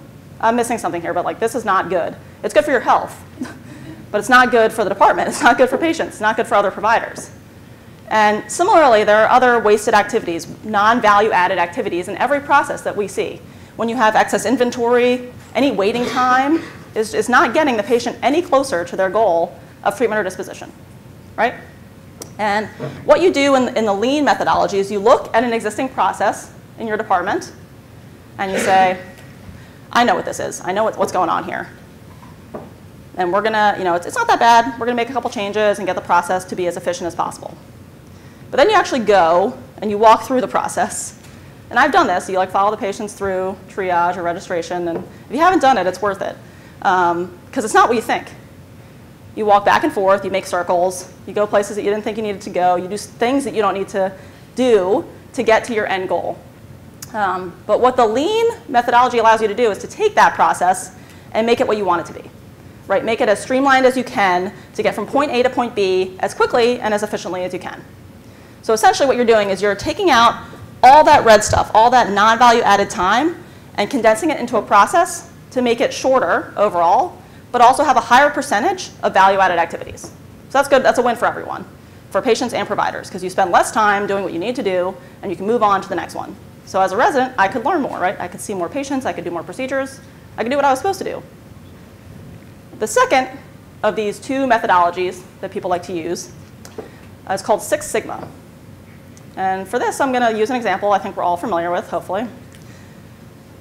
Which of these two field goal kickers you guys want? Bonus points if you can tell me which kicker is which. We want the guy on your right, my left, right? Now, can you tell a difference when both kickers make a field goal? No, right? 3 points for both teams. What you can tell is when this guy misses, right? This is what you feel. You feel the doinks. And as a patient, you feel doinks. You feel variation in a process. So as soon as there's a process that's not standardized, that's not as consistent as it could be, there's a potential for a mistake, for an error to happen. And that's what patients feel. They don't feel when the process is like a little bit off but still works. They feel when it's like off, and they have an adverse outcome. And I'm not saying that patients should go through the emergency department on a conveyor belt, getting care as they go like in a factory. That's obviously not the case in medicine. But as much as you can standardize processes, whether that's admission protocols or who can go to different service lines, how patients flow through your intake in your emergency department, where you stock your equipment, whatever it might be. As much as you can standardize that process, the better off you'll be, and the fewer adverse events, the fewer doinks that your patients will feel. And then the fewer doinks that you'll feel, because your interactions will be better. Right? And both of these little methodologies we put into play with our favorite PDCA cycle. You know, all the temple residents know I love PDCA. And you go and you do your little performance improvement projects, and it gives you the chance to implement something on a small basis, check it, you know, try it again, see if it works. And this is what the team does. You work to implement those two methodologies on a small scale and then ramp it up. Now you're going to say, oh, that takes time. That takes too much time. Didn't we start this off by saying you were unwell at work? You know, why are you spending all of your time doing this? You know, not all of your time, most of your time. Either at work or outside of work, devoting it to this. You know, why do you want to sit in a boardroom all day? Why do you want to have meetings all day? No one likes meetings. I don't mind meetings, but no one likes meetings, right? And why would you do this? Why, paradoxically, would you devote more time to work when you're unwell at work in the first place? Weren't we taught to run away and escape and do all those other wellness activities outside of the hospital? And I would say that no, because getting involved and by being part of this team, by spending a little bit more time working on the work that I do, I had a better time at work. Every time I work a shift and I see a policy, a guideline, a procedure that I had a say in, that I helped create in place, it makes me kind of happy. I see patients get better care, more expeditious care. My interactions with patients has gotten better. My colleagues are happier. That makes me happier. So all the time that I spent doing the planning and the meetings, that was worth it. You know, I was working to be well, which seemed a little backwards, but I think it was actually forwards. You know, on the risk of sounding super corny, by working to fix a broken system, I think I actually fixed myself. You know, I don't know if I was like close to the brink of burnout or, you know, I don't know if it was that bad, but I was pretty frustrated. You know, like I didn't enjoy going to work all the time, and now I do. And it's because I wasn't afraid to get more involved, because I wasn't afraid to try to empower myself to take ownership of the broken system that I worked in. By getting involved, by spending more work at work, working on work, whatever you want to call it, by getting invested and understanding the system that you work in and working to fix the system, you can fix the people inside it, including yourself. It makes it a better environment to work in. So I encourage all of you to not be afraid of a meeting or two or getting involved. You might actually find that there's a benefit to it, and it's not as boring as you first thought. So thanks for having me, and I'm happy to take any questions.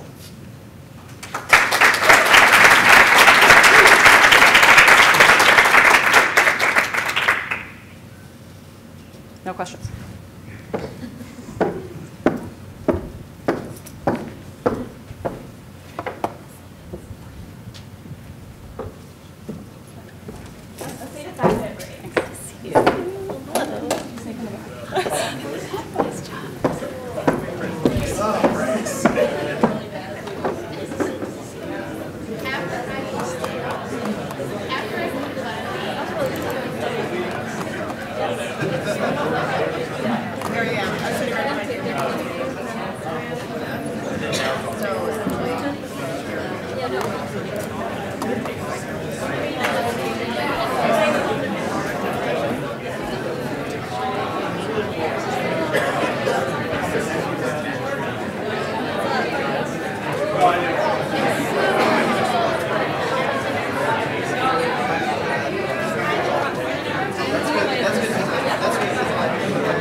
Okay, we're going to get started with our next talk.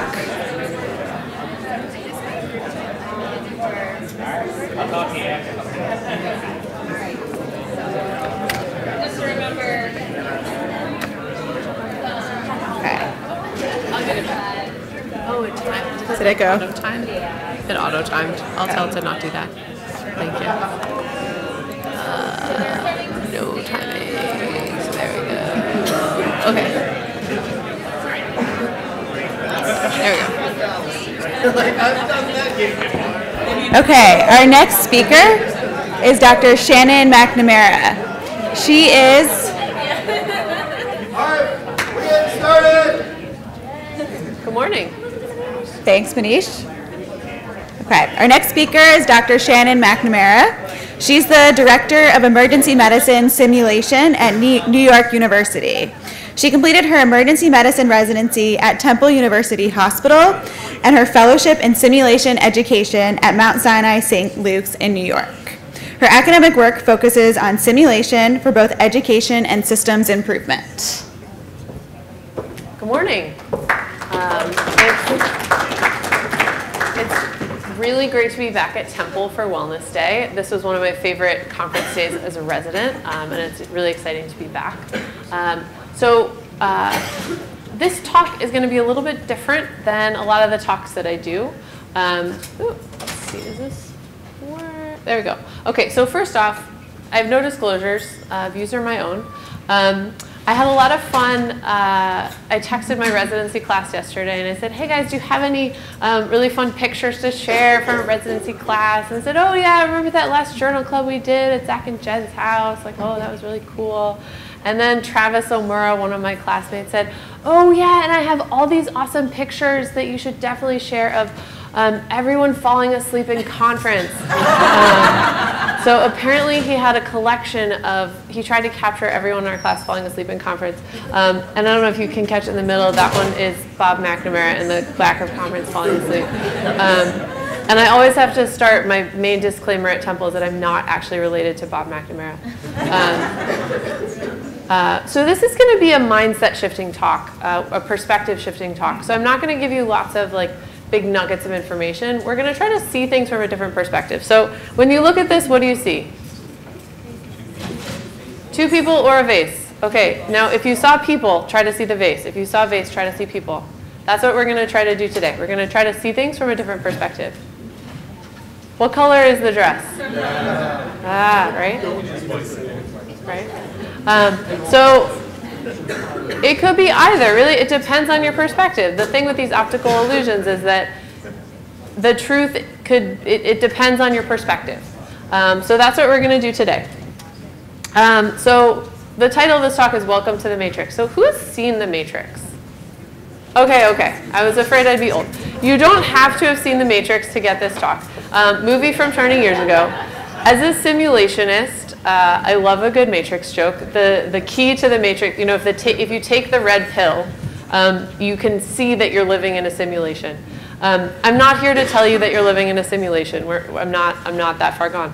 But I do want you to be able to see wellness from a different perspective. And I really appreciate the other two talks and kind of setting up, you know, we started with a talk of, you know, we're living in we have broken systems. We have a wellness crisis.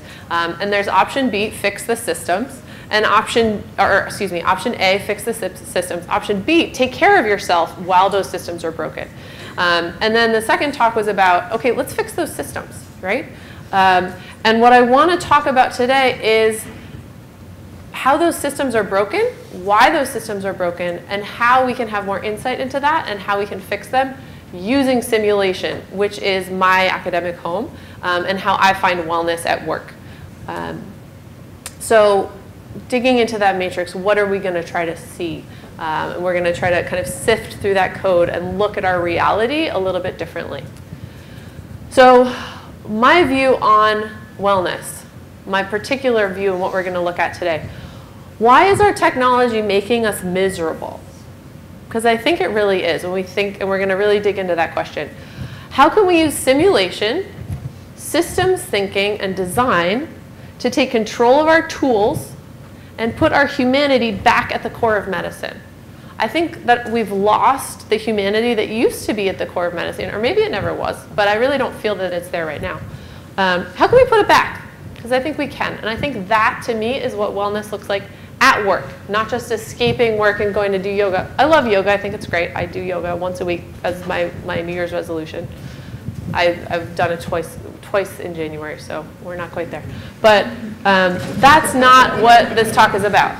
This talk is about when we go to work, how do we put our humanity back at the core of medicine for ourselves and for our patients? Kind of building off what Kraftin was talking about in her last talk. And how do we use simulation to do that, which is what I know a lot about. So we're going to talk about 3 questions, and we're going to keep coming back to this.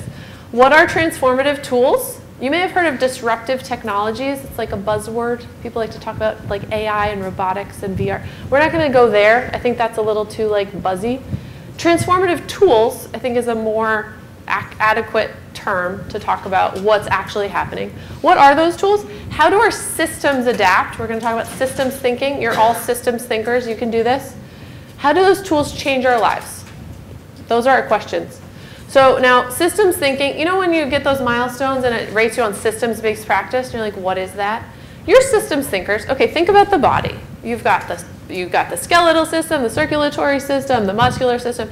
You know, those are all systems. Then you layer them on top of each other, and you know, you think about how does the brain talk to the heart, talk to the kidneys? How do the bones talk to the muscles? How does the spine talk to the feet?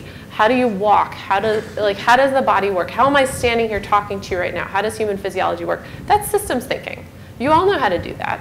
Now we're just thinking about it with like the healthcare system and the economy, and like when you put an EHR in a hospital and then everything explodes and everyone like is miserable, what does that mean? That's systems thinking too. So you're all systems thinkers. You're going to use that part of your brain.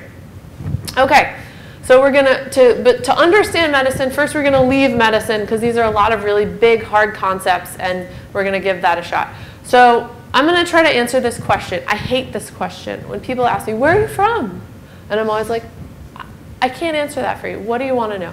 So I'm going to it's like, I cannot answer this question. So I'm going to answer part of this question because I think this goes back to the 3 questions that we got to, the tools. What are transformative tools, and how do our systems adapt? And so I'm going to try to tell you where I'm from. So this morning, I got on a train from New York, and I came here. So I came from Penn Station. I got on the 6 a.m. Amtrak. So I came from New York. But I'm not from New York. So I often talk about how I went to high school in Maryland. So I was and that's like, people are like, well, where you went to high school is where you're from. So like, okay, fine. So I used to be a volunteer EMT in Maryland. My kid is obsessed with fire trucks. I have a 2-year-old named Jack. He's obsessed with fire trucks. So I often tell him, well, mommy used to ride on fire trucks. So I used to volunteer at this firehouse, and I used to ride on this fire truck when the ambulance was busy, because it was mostly fire focused. And when I was a kid, my family would say, oh, well, you're just like your Uncle Vince. So my great Uncle Vince was a volunteer firefighter in Hazleton, Pennsylvania, where not too far. So it runs in the family. And I thought about him for this talk because he gave me this great advice when I was a teenager about learning how to drive, which I think is really relevant to transformative tools and why our tech makes us miserable. We'll go back to that. He said, when you learn how to drive, you drive the car. Don't let the car drive you. And he was this like crotchety Hazleton guy. So he probably said use, because like people in Hazleton say use. So you drive the car. Don't let the car drive you. And I think that's relevant. We'll come back to that. But he was from Hazleton, which is not that far from here. But it's, the culture of Hazleton, the culture of Philadelphia, the culture of New York, totally different. I'm not from really any of those places. So why, even though volunteering with the fire department runs in my family, why am I not from Hazleton, but he is? And I think, that's a really interesting, it gets back to this question, what about transformative tools? So that's not really a story about fire, it's a story about coal. So I know we're drifting very far from medicine, we're gonna come back. Stay with me here. So the story of my family was that the story my mom used to always tell. So Vince was her mother's brother. She said, oh, we were coal people. our family are coal people from Hazleton. And they're Tyrolean. I was like, what does that mean? Like, what is this Tyrol? She's like, we're not Italian, we're Tyrolean. I was like, what are you talking about? And so the Tyrol is this disputed territory between Austria and Italy next to Liechtenstein that was debated in the 1870s. And my ancestors in the 1870s decided that they would get on a steamship and go to the coal country of Hazleton because the coal mines needed people. And they got all these immigrants from Europe to go work in the mines. So they got on steamships, which were run by coal. And my ancestors worked in the mines. So my Tyrolean ancestors, Slovakian ancestors, they went to Hazleton, which was coal. It was full of coal mines, full of people that worked in coal mines from Europe. So this is my grandmother on the left, Catherine, and then Charles and Vincent in the 1920s. And they lived in Hazleton, and Hazleton is full of coal people. Western Pennsylvania, where a lot of our Pennsylvania, that's where we are. A lot of people are from there. It's coal country, built on coal. World War II happened. This is my Uncle Vince. He went to fight. My grandfather went to fight. When they came back, the black line is coal. Or if you look at 1950, it dips. The mines started to close.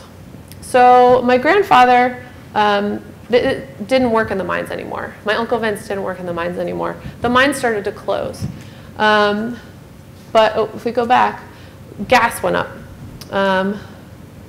My grandfather got money from the GI Bill to go to Syracuse University and become an artist. So my grandmother and my grandfather got in the car. They moved to Syracuse. They got in their car and moved to Syracuse. So my mom grew up in Syracuse. I'm not from there either. So then she met my dad. He worked for United Airlines, runs on gas, airplanes. And he lived in Denver, which is where United Airlines was based. So they moved to Denver, which is where I was born. Not from there either. And then they moved to Chicago, where United was also based. Then he got a job with a hotel company, and they moved to Frankfurt, where we moved. And we got to go visit the Tyrol. Very cool, beautiful mountains. Learned how to ski, a lot of fun. Then we moved back to Rockville, where I volunteer with the fire department. So I take you on this long, elaborate journey, not to just tell you a random story, but because I think it tells us a story about tools. So this is not a story of just where I'm from and why it's really hard for me to answer that question, but it's a story of planes, trains, and automobiles. It's a story about coal. It's a story about gas. It's a story about how our transportation tools changed where we moved around and where we were from. I'm from where my dad worked. That's where I'm from. And my dad worked where the tools took his jobs, which is where my Uncle Vince was from, which is where my ancestors from. They just went where the money was. And I think that story changed my life. And that's what defines who I am. And now I'm from New York. And I'm from New York for a much longer story that I'll spare you. But what I'm trying to teach my son now is where he's from. And we bought this print of a map from 1877 of Manhattan, where we live. And we give people directions off this map, which I find fascinating. So we live on the Upper West Side, and when people come over, we'll be like, oh, this is where you want to go. And we point them on, and we say, oh, 1877, but it still works. And I work at Bellevue Hospital, which is on this map, and it's correct. But when we think about the systems, this is the skeletal system of our city, but we've added on new systems. We've added on cars. We've added on Times Square, which is the seventh circle of hell. Do not go there unless you have to. With electricity, with broadband internet. Every couple of months, they're digging up my street and putting in new wires underneath the roads. There's millions, probably 8 million people live in Manhattan, built on an infrastructure that was never planned for that. What does that do to our medicine? What does that do to our lives? This really changes who we are. So I want to take 2 minutes, turn to your neighbor, talk about where are you from, and what's a tool that's changed your life? So take 2 minutes, and then we're going to talk about medicine. Okay? All right, 2 minutes.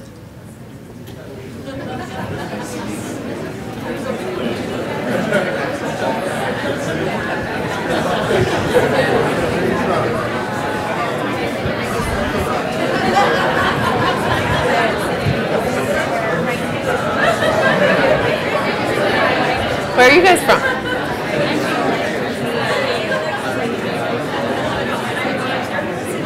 Jersey people. My family lives in Jersey now because my dad's job's there.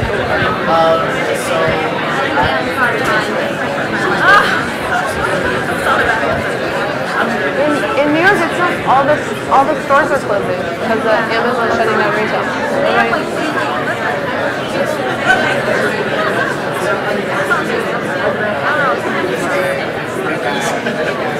It's totally changed retail.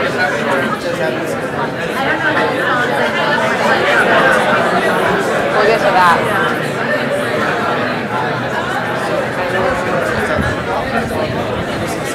Okay,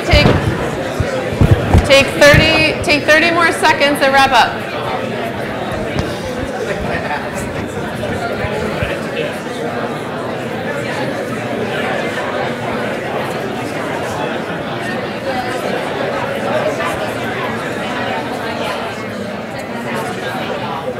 Okay, do we have anybody willing to share their tools? I heard somebody up here say Amazon Prime has changed their life.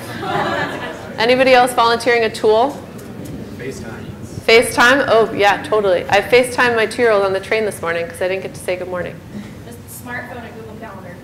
Absolutely. Any more tools maybe this side of the room? Any volunteers? Anybody else? Okay, we're going to move on. So, you know, these tools, they change our daily reality. So let's get back to our fundamental questions here. What are transformative tools? How do our systems adapt? And how do these tools change our lives? So let's talk about medicine. I'm going to take you out of the Dolomites and the Brentari Mountains and take you to the medicine. So let's talk about how medicine was practiced maybe 40 years ago, 30 years ago, and how it's practiced now, and how those tools change the fundamental practice of medicine and how that affects our wellness. So, you know, 30, 40 years ago, if you had florid pulmonary edema, you came to the ED, what happened? You got intubated. Now what happens? You get put on non-invasive positive pressure ventilation, 20 minutes later you feel great. What would happen if that intubation got missed? If you had a difficult airway? You probably got cranked. Now what happens? You get a supraglottic airway. These tools have changed how we practice medicine. What about ultrasound? Ultrasound is amazing. I can see inside your body whenever I want and then direct a needle into whatever cavity is necessary. That's crazy. So like nerve blocks, central lines, bedside echo, you know, shock-directed therapy. Ultrasound is a huge game changer, and we've only begun to figure out how that changes our practice of medicine. Vaccines, transformative tools. So my great aunt was a CRNA, and she would tell me these crazy stories about intubating kids with diphtheria and epiglottitis. I've never seen that. I mean, it's happening in Yemen because they don't have vaccines, but vaccines have changed what we see. You know, pediatricians in the 80s would see things we never see now. This is a graph of pediatric mortality from 1999 to 2010 from unintentional injury, age 10 to 19. It has dropped. That uptick there is from MVCs and probably a little bit of opiates from mobile phones, texting and driving.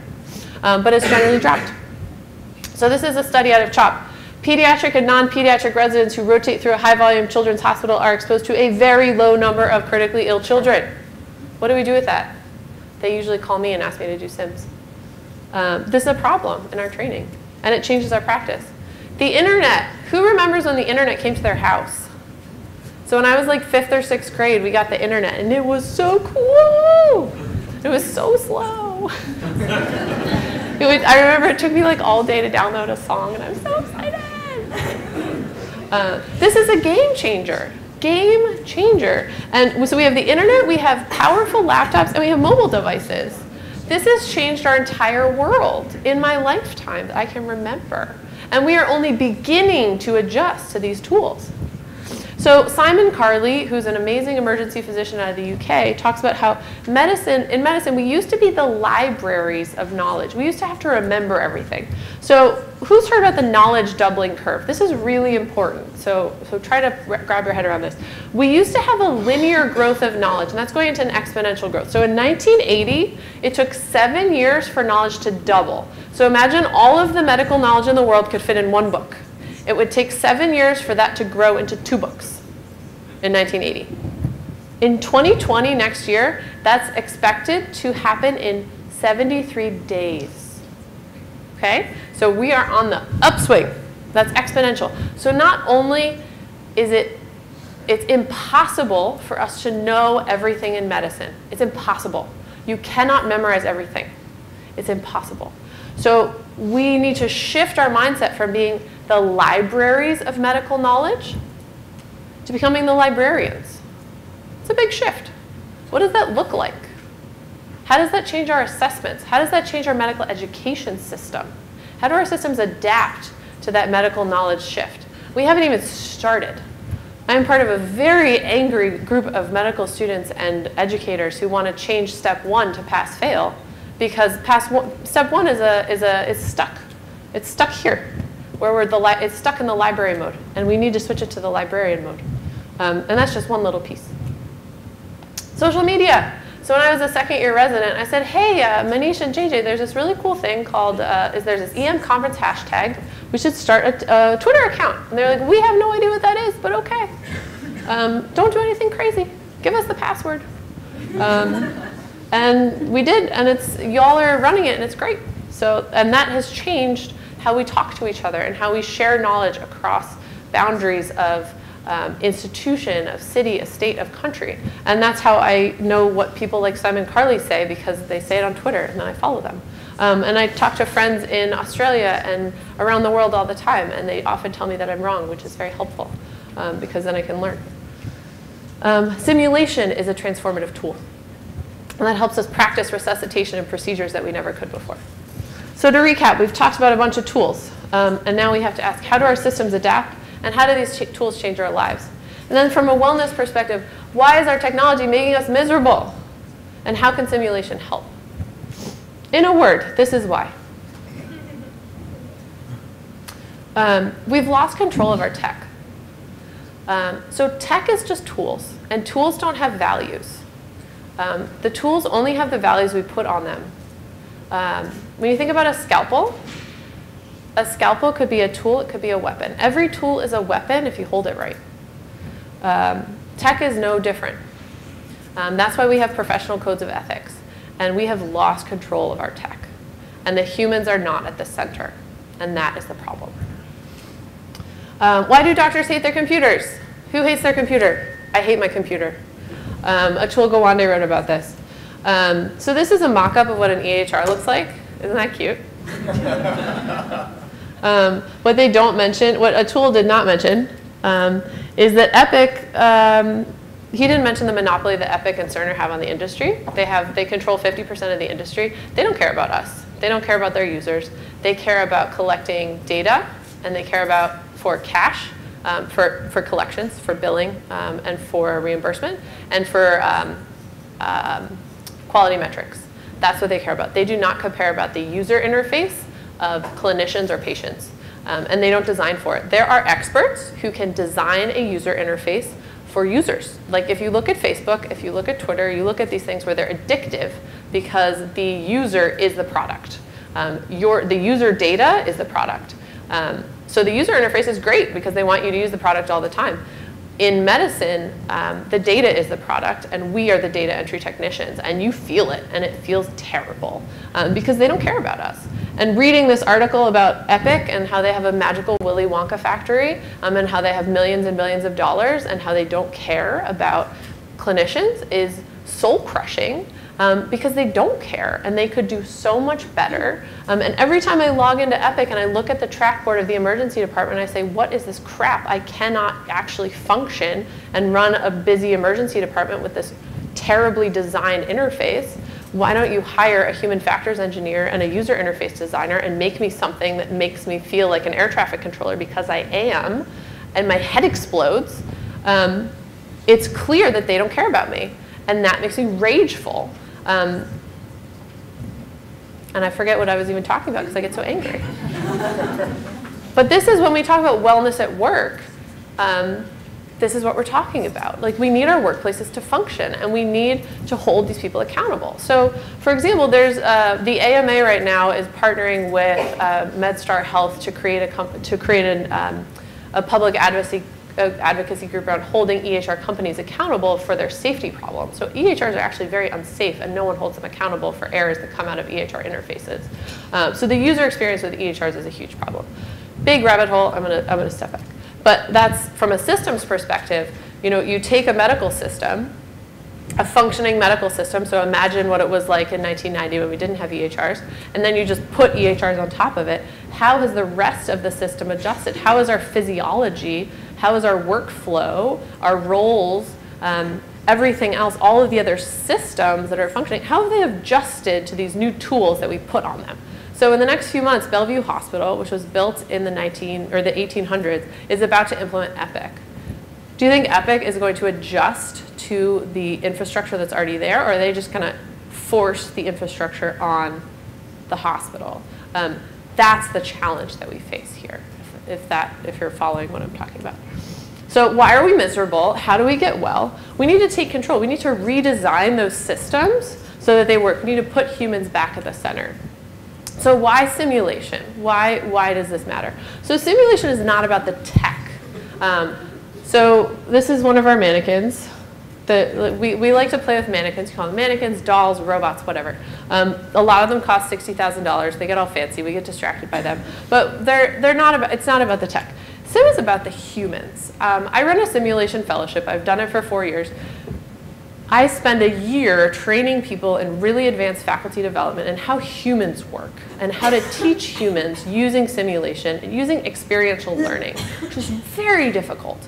And it's very much about how to use the tech in the right way to get the result that you want. And that's very difficult. But that discipline can offer us a lot about work wellness and how to make ourselves well at work and how to work with people like Kraftin and how to redesign those systems so that they work for the people working in them so that our heads are not exploding when we're working our shifts.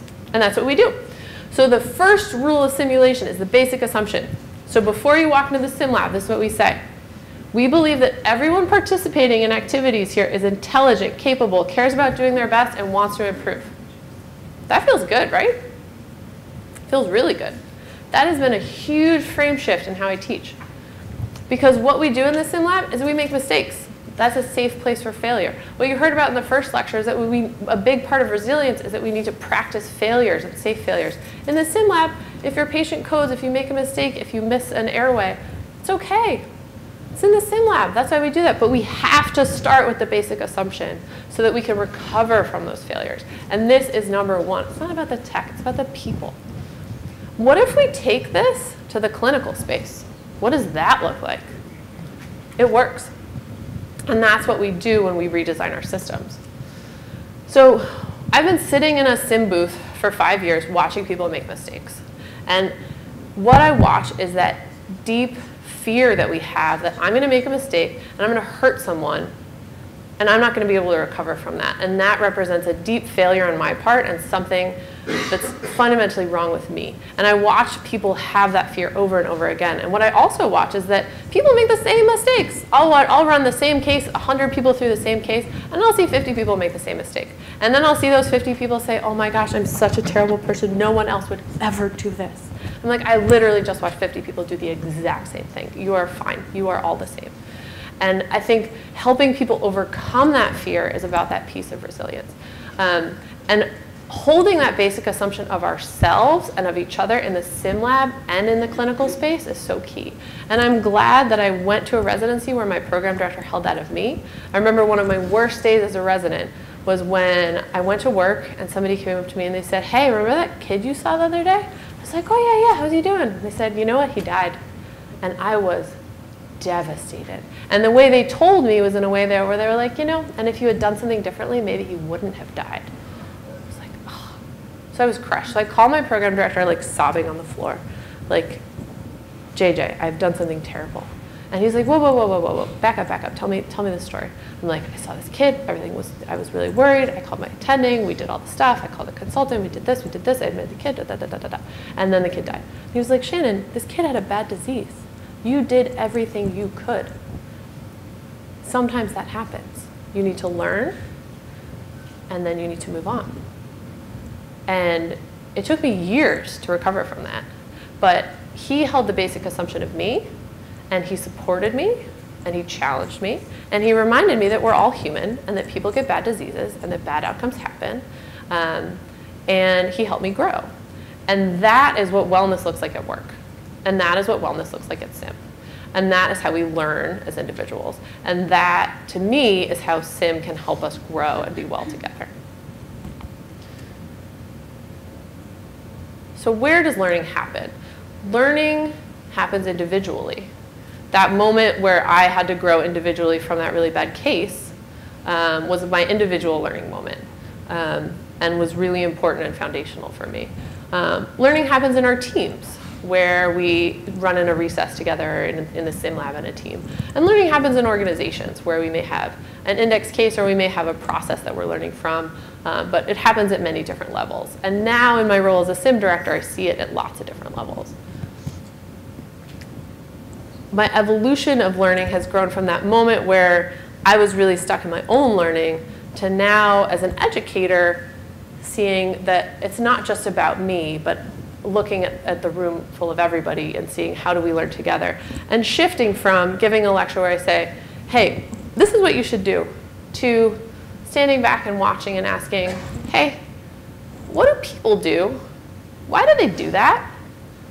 And the basic assumption has helped me make that shift from action-oriented, from telling people what to do, and to asking people, hey, what are you doing and why? And holding the basic assumption helps me understand that when people do something, they probably have a good reason for it. And that shift from education to learning within simulation has been really foundational for me. So I want to talk a little bit and end on this note about in the solutions-oriented piece. So we've done a lot of mindset shifting, and I've given you a lot of stuff to hold on to. And we're going to end on this concept and give you some very specific examples of what we're doing and what a lot of people in your own institutions are doing. And then we'll finish about what is human-centered systems design. And the reason I took you on this long road is because this concept is like kind of heavy. We need to redesign our systems with the humans at the center, controlling the tech. The tech is your tool. You're holding the iPhone in your hand. You are driving the car. The car is not driving you.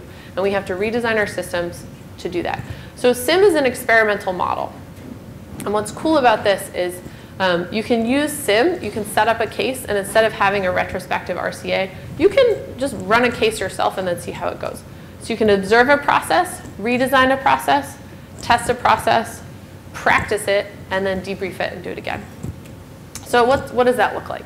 So we had a process recently where we noticed that when patients were getting really violent in our ER, it wasn't going very well. So you have an agitated patient, someone with, say, paranoid schizophrenia, and they need to be sedated and restrained, and you need to get security involved, and it's a whole thing.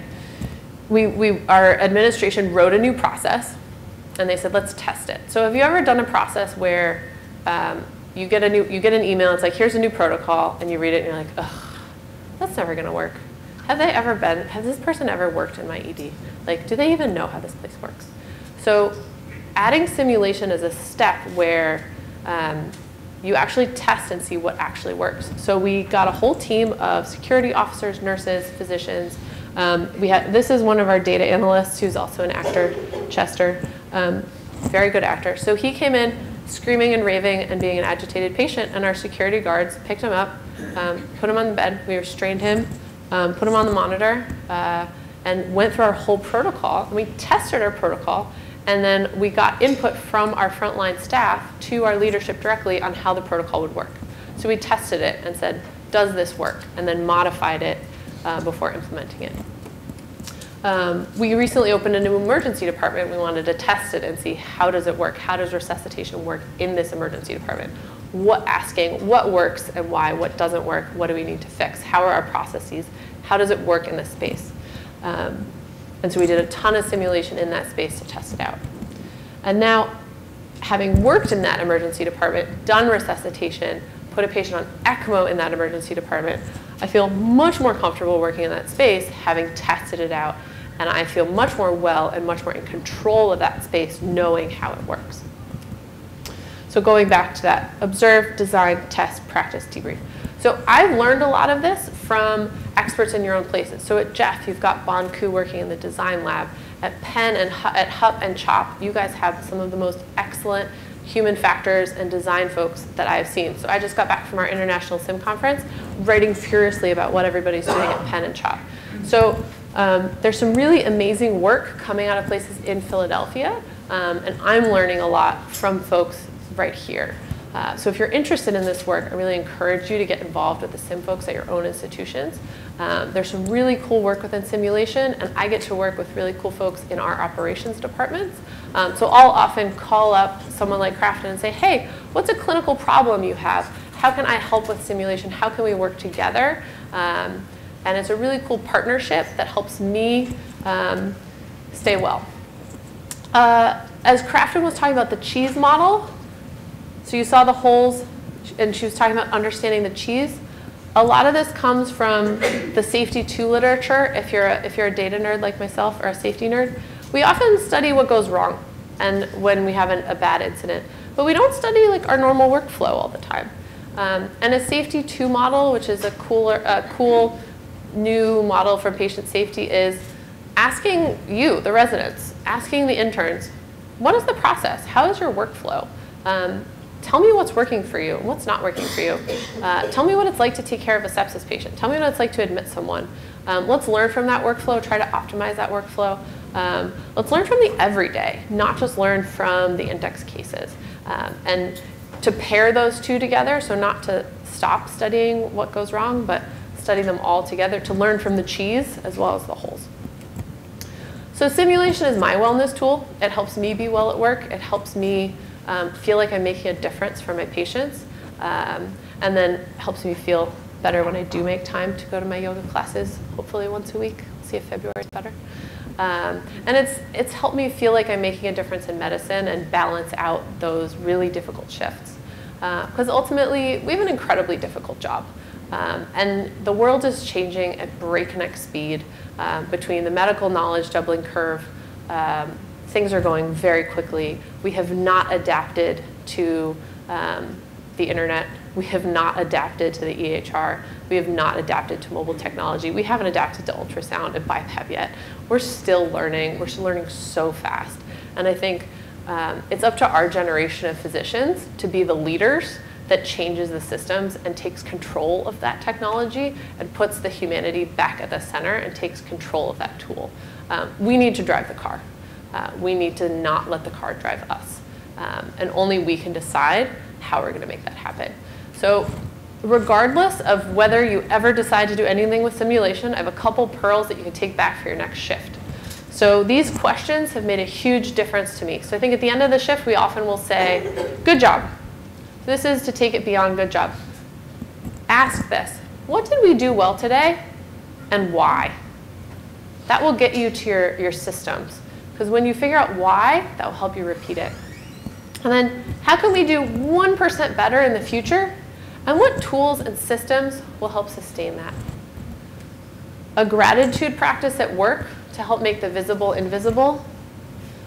Hey, thank you for doing that very specific thing because it helped do this other very specific thing. So, hey, you know, something I said to a nurse the other day, you know, thank you so much for managing that patient's airway when she was in distress and talking her through that process.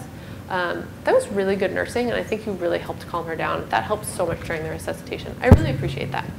You know, those little things where you said, like, I saw you do something really good and be as specific as possible. You know, that gratitude practice of sharing with your colleagues, a nurse, a tech, EMS, environmental staff, anybody. If you do that one time a shift, I think that helps shift our culture in medicine towards being more human and being more grateful for one another in a way where it feels good for you, it feels good for them, and then if you tell someone that you liked what they did, they're gonna do it again.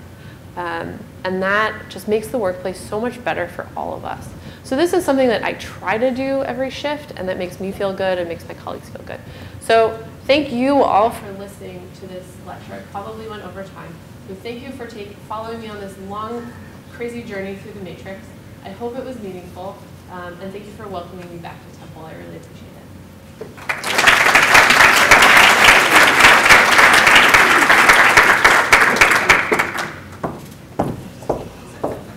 Okay, we'll take a really quick break, just 2-3 minutes. Can I have everybody participating in the Shark Tank meet me up here? And remember to sign up for your activities at 11.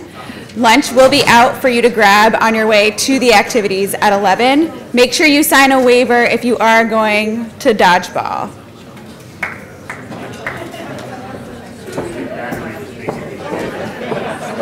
Really good. It was pretty good timing.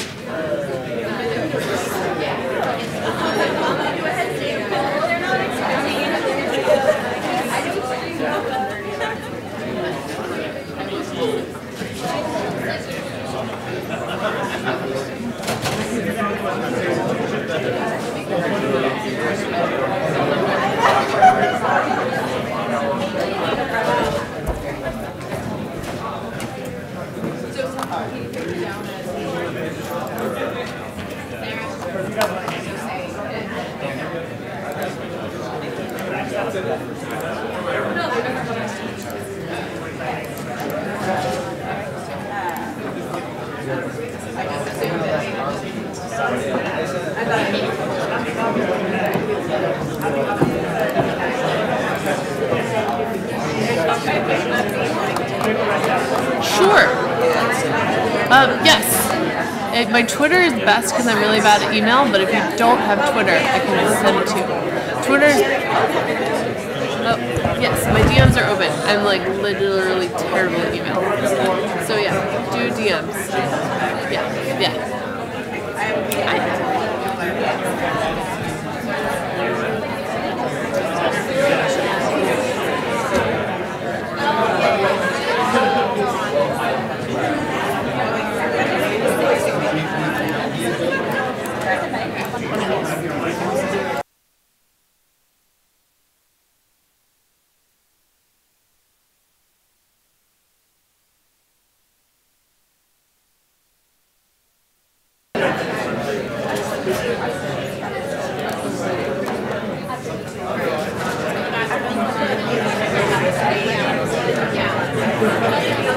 Oh yeah, is this?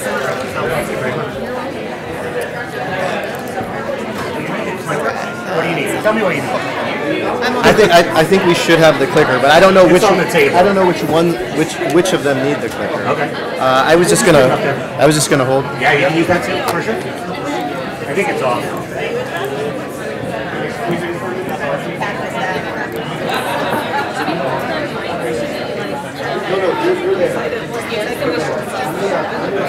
Yeah. I might just start. Oh yeah. Bottom left. Hit F5 when you're ready. Me? F5, yeah. Okay, cool. Yeah. Left or right, and then black out. Cool. I'll just leave this up here. Okay.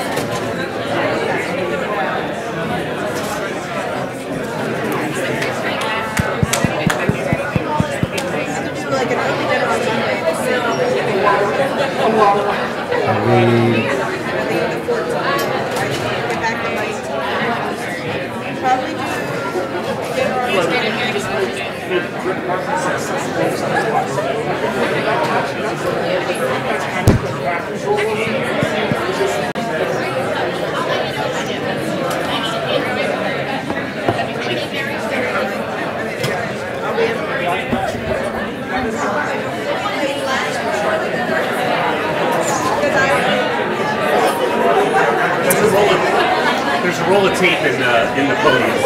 Can you grab that for me? Yeah. On the second shelf. This one, I don't. It's working. Yeah, you can hear it out there. Testing.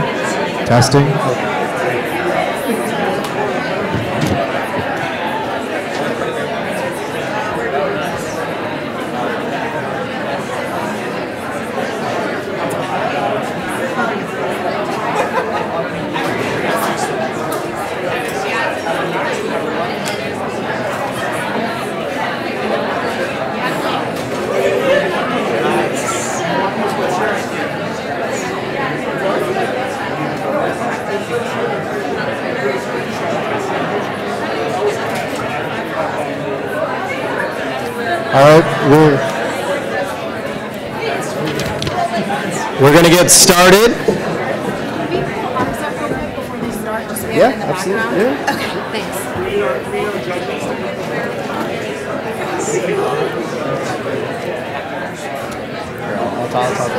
Okay. So we're very excited to have our very first annual Shark Tank competition. Yes, thank you for the 2 people that cheered. I hope you're all ready to get this going. Yeah. For those of you who haven't had the pleasure of meeting, my name's Manish Garg. I've been part of the emergency medicine program here at Temple for 15 years. And love that the city embraces wellness. That is the trophy that goes to the winner. And I understand there's a cash prize as part of this competition. I believe it's $1 million. $1? $1,000, right? Or somewhere around that. And it's to be used as seed money for your project, which I think is super cool. So we've heard a lot of wonderful talks today. Our speakers will be the judges. I will also judge, but I will not judge the Temple competition or the submission. I want to let the people know that we will be judging you on your creativity, your feasibility, your potential impact, the presentation, and there's a category called bonus. Whatever bonus is. Bonus. But also, right before we start, I just wanted to make sure that we give some big thank yous to our organizers. So I wanted to thank our speakers for a wonderful job today. How about we give them a hand? Our resident leaders, so Carly Blick, who's here, and Caroline Kay, who's over at the simulcast at Temple, Maine. Megan Healy, who's our faculty person who has done an amazing job putting this together. And our AV crew, guys, you guys, amazing. So we really appreciate it. And our GME supported this as well. So thank you to the audience for being here. And why don't we get started with our first submission. We got 5 minutes, please, per submission, per pitch.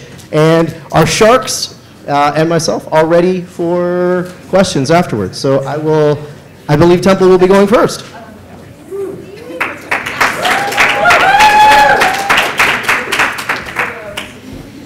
Can everyone hear me? Hi guys, my name's Saloni. I'm a PGY2 at Temple, and for my Shark Tank submission, I'm going to be talking about an interdisciplinary approach to address compassion fatigue towards ER superutilizers. So, as a throwback to med school, I remember when I was a 4th-year medical student, a really good friend of mine was rotating on an inpatient medicine team. They were admitting a woman who was coming in for DKA for the 6th time in 2 months. The resident physician on the team said something along the lines of, what's wrong with this person? I'm pretty sure the definition of crazy is doing the same thing again and again and expecting a different outcome.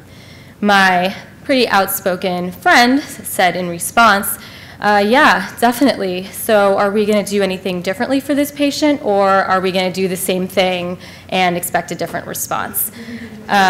Needless to say, his contribution to the team was not well received.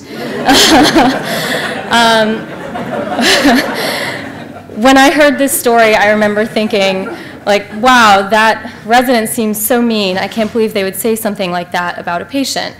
Unfortunately, in residency, I think we can all say that we've heard people say things like that, and maybe we've been the person saying something like that or thinking something like that. I think that these attitudes not only are a reflection of whether you're mean or not, but kind of point to a bigger problem that we see in our profession. That problem is compassion fatigue. So compassion fatigue is loosely defined as diminishing compassion towards the suffering that we see. It can manifest as frustration, annoyance, blaming the patient, feeling numb towards their problems, and even behaving with outright hostility. It's not just us who experience this as doctors. Lots of people in the helping professions, including people that we work with every day who interact with the same people that we do, experience these feelings. Super utilizers or frequent flyers in the emergency department are frequently on the receiving end of these attitudes. So these are the patients who are coming in frequently for minor complaints that more often are kind of in search of basic needs like food and shelter, or people with really serious chronic illnesses that kind of get exacerbated again and again, DKA, COPD, CHF, bad coronary artery disease, etc. So what can we do about compassion fatigue? The idea that we have for Shark Tank is to create an interdisciplinary outreach program initiating conversations with these patients and with each other, the whole care team, to kind of learn more about the complexity of these patients' lives and why it is that they keep coming back. So this would be open to doctors, nurses, case management, social work, anyone else who wants to contribute on a volunteer basis. And the two objectives is to, one, better understand the complex factors that kind of contribute to this non-compliance and frequent utilization, and also to address our own compassion fatigue through conversation and reflection with each other. So part one of this is to actually talk to the patients in a more broad way than we typically do. So to avoid medical terminology and to ask questions kind of looking at a bigger context. So who's helping taking care of you? How does your illness affect your life? How are you treated when you come to the emergency department? What kind of relationship do you have with your primary doctor if you have one? And what kind of things worry you at home? I think we'd learn a lot from these conversations. The second part of this is to talk to each other. We propose monthly semi-structured forums where we can meet as a team and really get beyond what's going on with these patients. Again, this would be interdisciplinary, so we'd be hearing from social work who might be hearing different stories that patients might feel more comfortable sharing with them than they do with us. We'd be hearing about nurses who are at the bedside all day and are seeing some things and hearing some things that we may not be privy to. So when we talk to each other, we can kind of reflect on our own feelings, the frustrations, the challenges we have in caring for these patients, and really do some serious work to answer the question of why do these patients keep coming back, and are there things we could be doing differently? To Kraftin's point, what are the systems that are creating these problems? And what are some things that are harder to change? For some of us, that might inspire, working on fixing some of these problems and at least recognizing where the gaps in care and resources are. So in conclusion, we sort of anticipate and hope for multiple levels of impact with this initiative. So encouraging each other to take a break from constant medical speak and narrow perspective, and maybe relieving some aspects of the compassion fatigue that we experience. Working with other people in our facilities to kind of get better communication between the medical professions. And I think we can all agree that being more thoughtful and more empathetic can only lead to better clinical care. And finally, by getting to the bottom of some of these root causes, we may be inspired to make some system-wide changes as well. Questions? And if you don't have any, you can just admire my cute dog.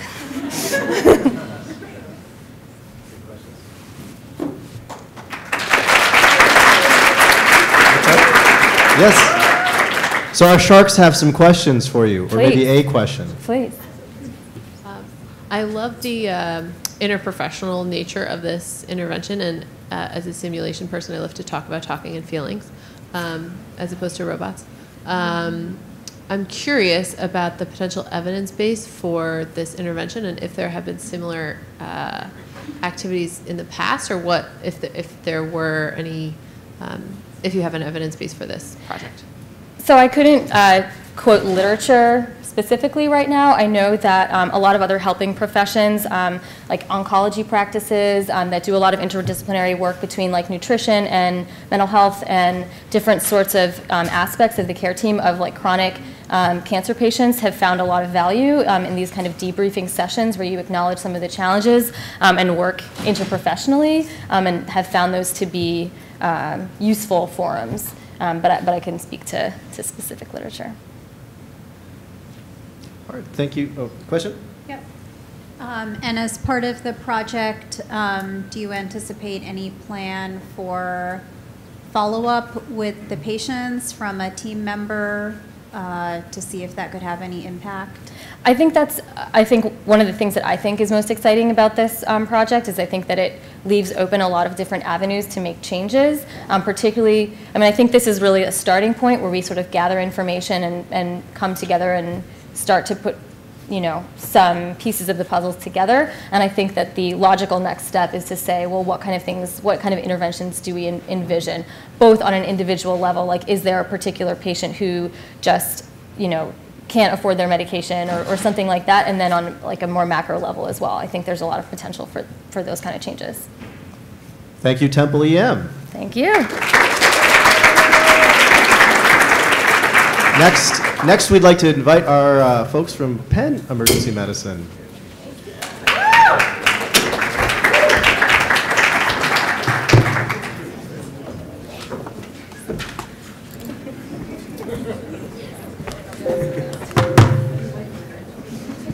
Does this work?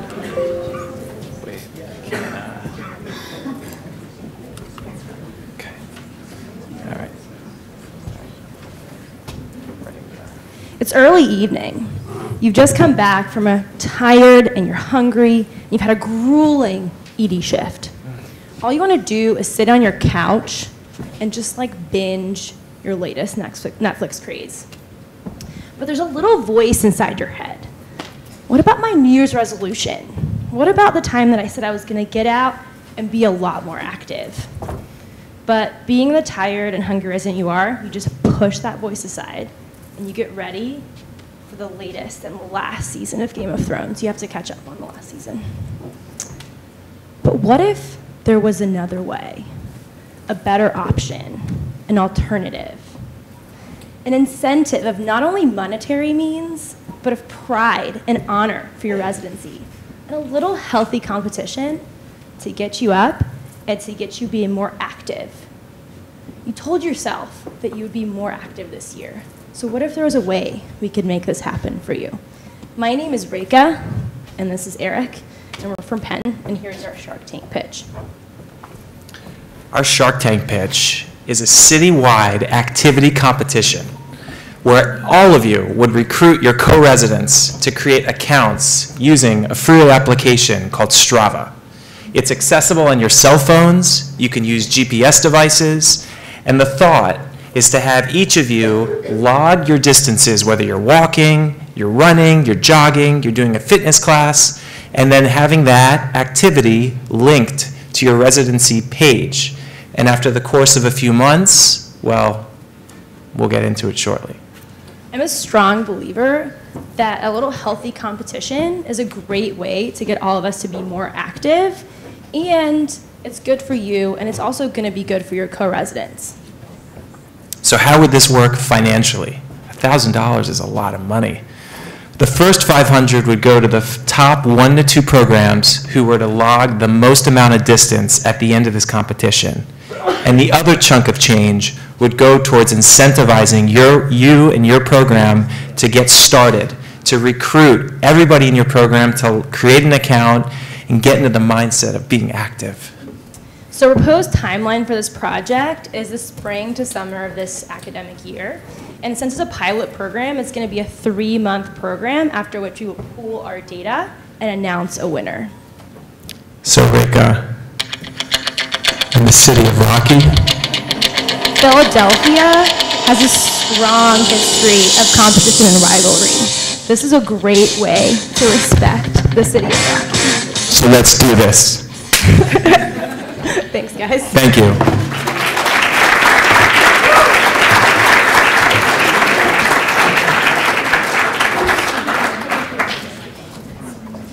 Okay, that's a cool idea.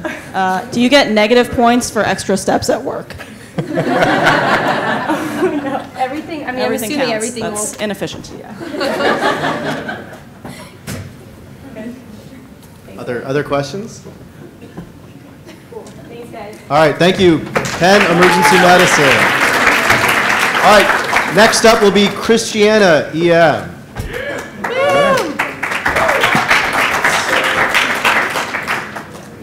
What is this camera? How do you use this thing? There's a USB. Yeah. Got it? How do you use this thing?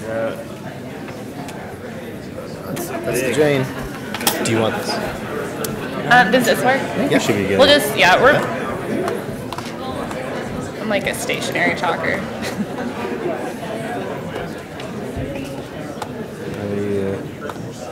Slideshow. Yeah.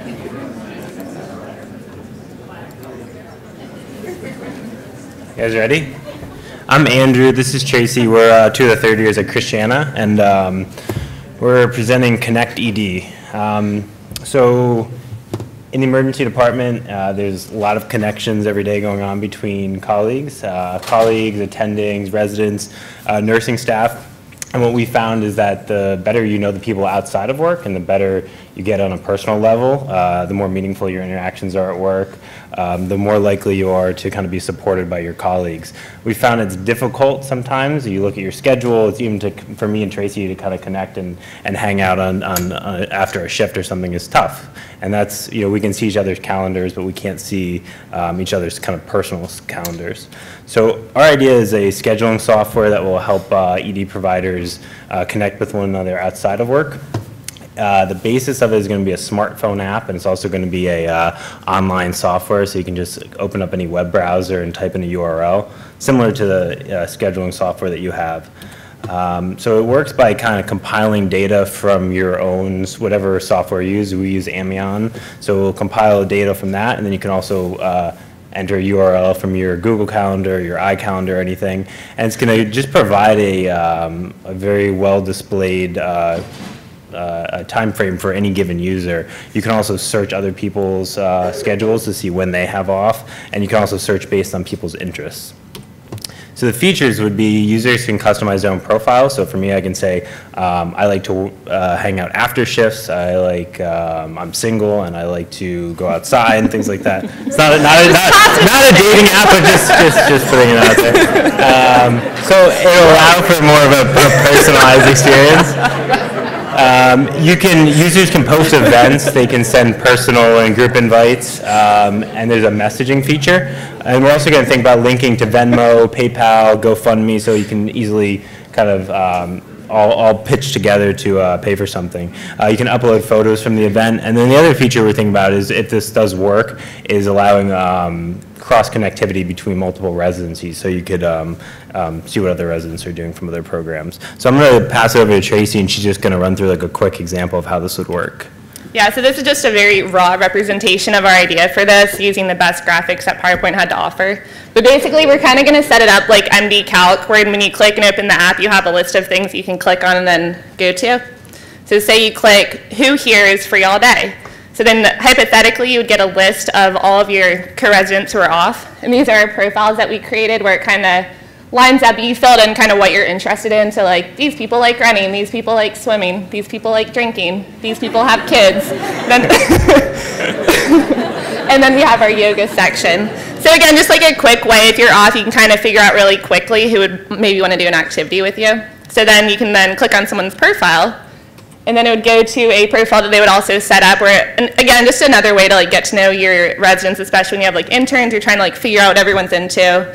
And so kind of again set up all the interests. You can see who's allowing messages. This is our Joey D. You can see kind of like he's set up a couple invites, he's involved in a couple groups, and he has a couple messages that are just waiting for him to read. So then say you click on personal events for today, this would take you to another page where then someone could toss out like, hey, let's get drinks at 7, and then people are able to click yes very easily, and then you'll get a populated list of all the people that have already confirmed going. Same, this is our other favorite EM activity. You can do a slacklining event and a picnic. Again, people can click yes, and you get a list. So you can just see really quickly who all is going to participate. And then just going back real quick, and then we had another component. We have it broken down also, like each shift who's free, just so, again, with like working out shift changes, or if you're trying to do an activity that's during that exact time frame, you can click on that and see who's off from 8 to 5 or who's off from 4 to 1. So that's what we got at the end.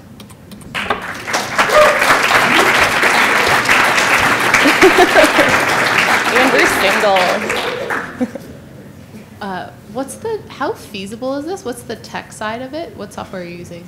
Yeah, so we actually spoke with two of our colleagues actually have been involved in app development for other apps before, and most of the thing would be to add the URLs from most of the common softwares can be uploaded through a URL.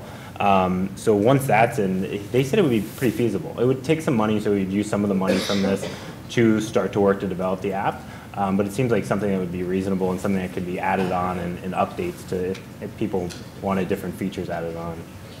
Yeah, and one of our colleagues was involved with like making the Heart Score app when he was at Wake Forest, so he has a lot more intel on kind of how to design an app like this, and takes money kind of to fund the people who actually design the interface and know more about the tech side, and then we kind of give them the ideas to push forward. Any questions? No? All right. Thank you very much, Christiana EM.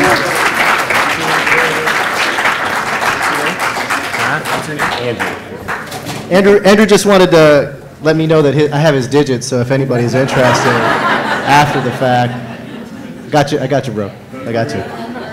All right, Aria EM, you are next.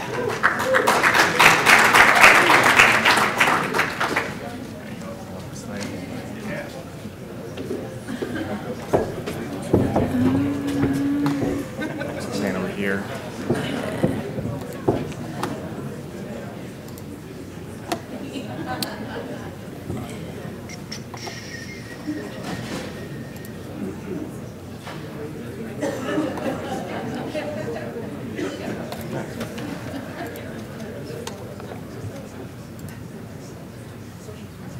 Why isn't this playing?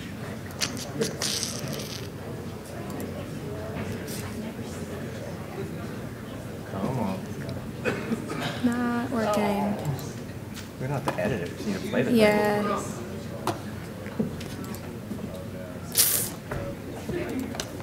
All right. Technical you. difficulties. Hold on. Do you need the mic? No, we should be all right. I'm probably too loud.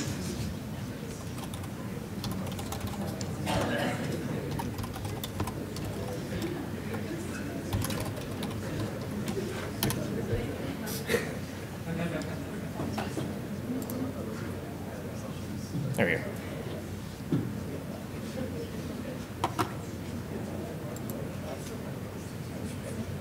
Okay. Ready? Yep. All right. Hey guys, I'm Andy. I'm one of the second year EMs. And I'm Sarah, I'm one of the third years. And we are at Jefferson Health Northeast. We have 3 EM programs, including regular EM, EM FM, and EM IM. We have 55 residents across all these programs. We've had a wellness committee since 2017, and we're here to pitch to the Sharks our idea on how to improve resident wellness throughout the city. So the idea proposed to us, or the issue we have to address, is to fix the system, not the people. For many reasons, medical education system is flawed. It is broken. And one of the ways that it is broken is we've all been brought up to compete against each other, from going from undergraduate into medical school, then medical school to residency, from some of us to residency to fellowship. It is really time for all of us to start working together. We have 9 residencies in the Philadelphia vicinity, and if we all get together and pool our resources, we could really benefit each other and really contribute to each other's wellness. We have hundreds of residents in the Philadelphia area, and not to mention thousands of alumni between all of us. But we haven't had that much interaction, and we think that that is time to change. All right. So, I mean, wellness means a different thing to everyone, so we kind of have to really define, or at least get an idea of what that really means. But really, it could be any number of these things, kind of like everyone was talking about fitness, counseling, education. So it's kind of a different thing to everybody. So in order to improve the communication between programs and to aid in the diverse wellness needs of everyone throughout the city, we've kind of come up with what we think is going to be a citywide solution. No, Andy, not that kind of citywide. We all know that's wellness. But actually, we're talking about citywideem.com. So this would be kind of a website that we would create.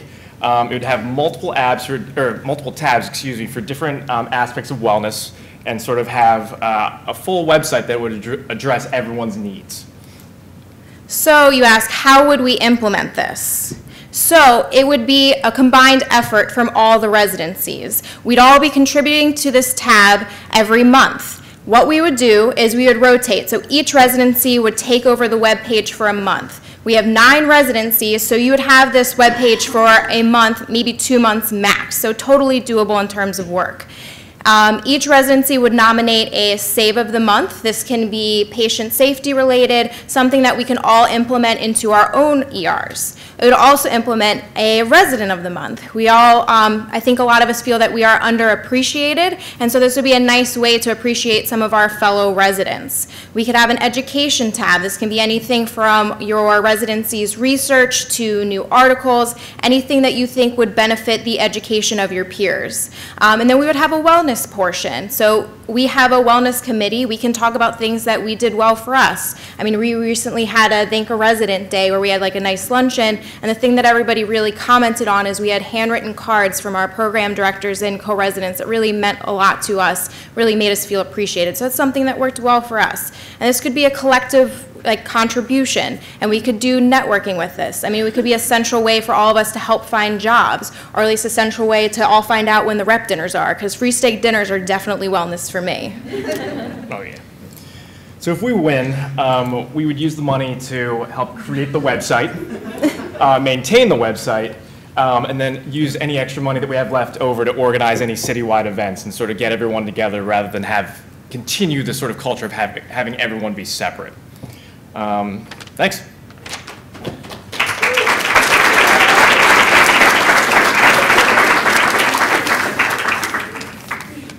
Questions from our sharks? I have a question. Sure. What do you think the hardest aspect of getting this off the ground would be? I think that probably the hardest aspect would be the initial creation of the website, which, I mean, as us bringing up the idea, we would probably take that on ourselves. But I think otherwise, separating the workout between programs for a month or 2+ or max per year, I think that provides a relatively modest amount of work between the programs, because we all know that we have enough to just add one more thing can be annoying. But I think it's otherwise a reasonable amount. But I think getting this off the ground and using that money to help contribute, show what an event could do to bring us all together, would make other people see that it is worthwhile. Just a quick question. Do you guys know if anything like this exists in another city that has a bunch of EM programs? I don't know how you would know that. I'm not sure. It sort of exists in New York. Okay. It's a longer question, a longer answer. There's All New York City EM is an organization that runs conferences regularly throughout the year, and there's a wellness component that is like on and off, but there's not a website for wellness that is continually updated. Sarah, Andy, we appreciate you. Thanks. Thank you.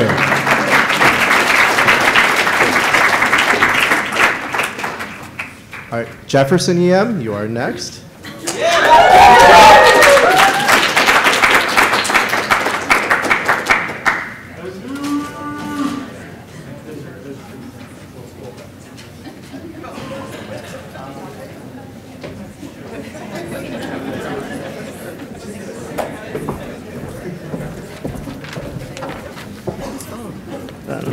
Someone's